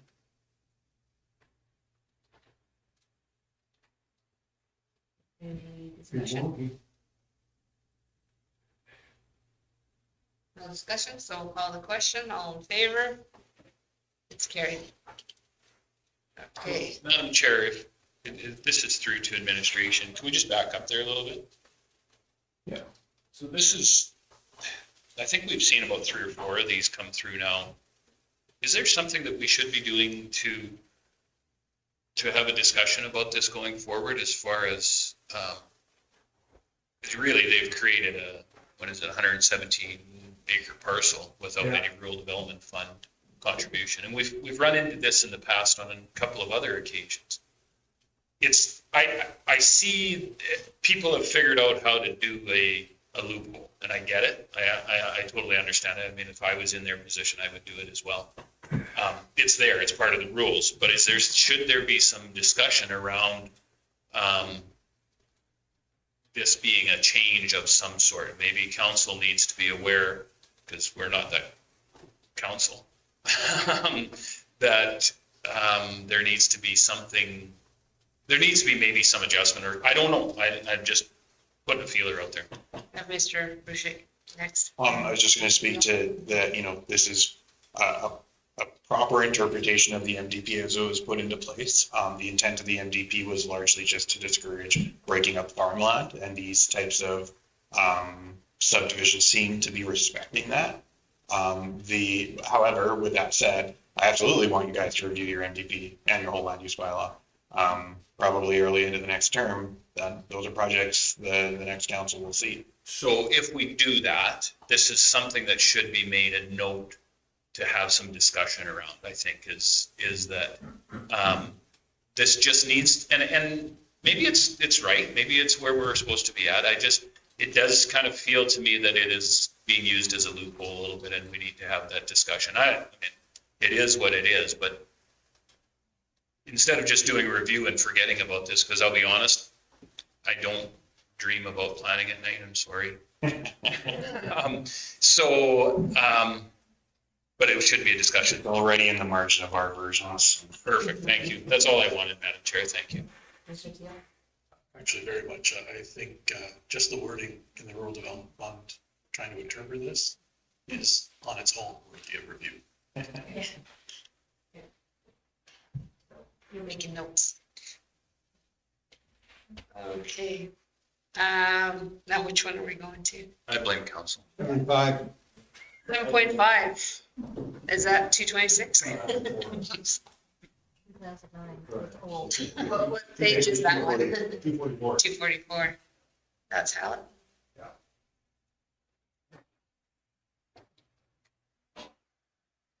subdivision 2020-17 Northeast 16-39-20. So who's taking that one? It seems to be the theme is if it involves open discharge and poop, Craig has to present. Actually, maybe we'll just jump right to that topic. Madam Chairman, the applicant was here earlier to ask me a couple of questions. Unfortunately, she couldn't stay for the anticipated time. So this application is just a little bit north and east of Erskine. The application is to create a 5-acre parcel shown in the purple, outlined in the box there around the existing south residence. There's 2 of them lined up along Range Road 20-3.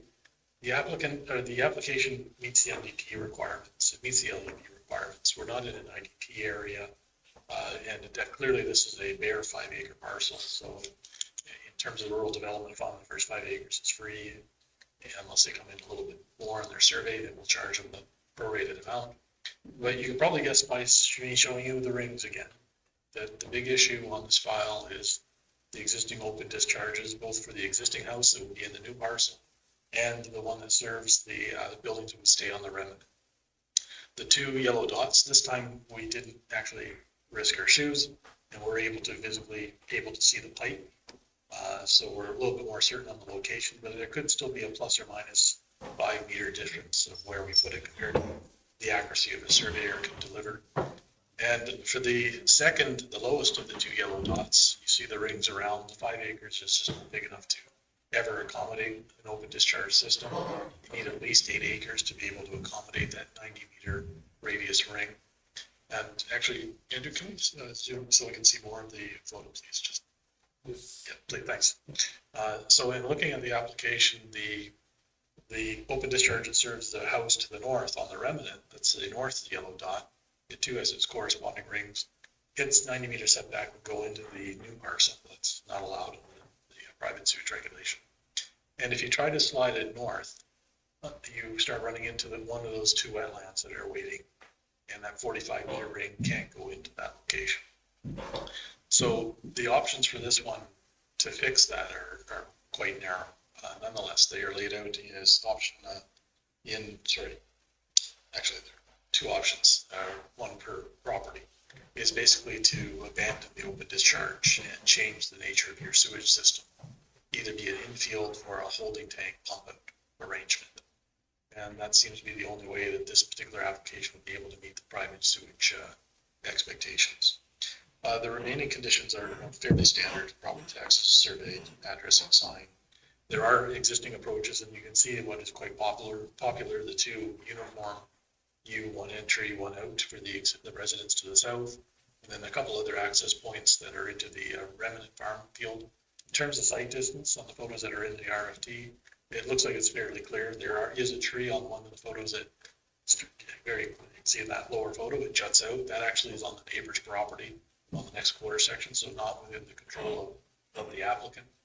There also appears to be abandoned well down in that location as well, but it's well outside of or lots of setback from the existing house for that well to continue. The recommendation is still the standard for upgrading the approaches, looking if they meet the current standard, although the U-shaped one will be a challenge in terms of the very, very long culvert. And then there's also some issues around, depending on where the existing utility service, both for gas and power goes, having been considered one farmstead, sometimes it goes to one house, then jogs over to the other. When we do the parcel boundary, that means we either need an easement for those to continue on, because there may be different owners in the future, or they have to change the services so they come directly off the range road to the east, straight on into the property to the house that's served. I'm sure we have been over the issues with the applicant. She does understand the challenges and has indicated, although she's interested in still obtaining a decision at this stage, there's probably a likelihood that when she digs in more research on this, she's probably not going to be registering the approval. But rather than stop the process, I am recommending that we actually make a formal decision on this. So if they change their mind, they at least have some options and some conditions to be able to work with.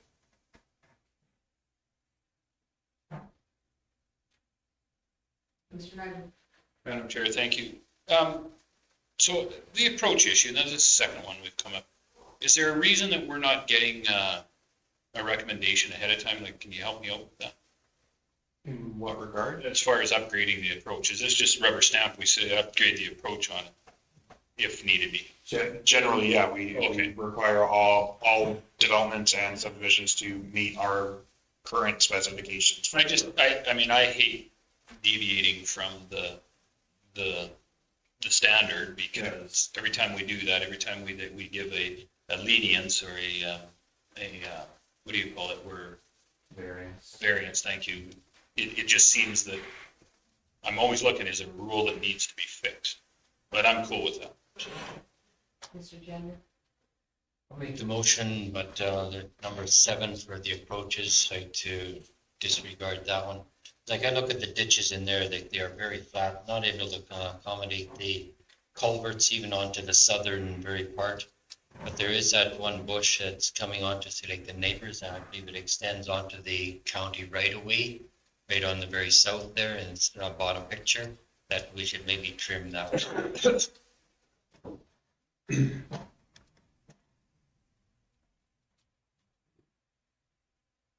not affecting the road yet. It doesn't get on the brushing program. Doing any snowplow. Wing it.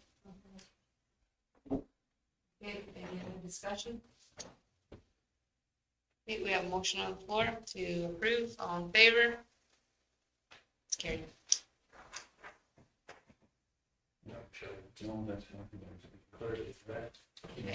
Grading condition in or, no, I believe the motion was to exclude the. Exclude number 7. Yeah.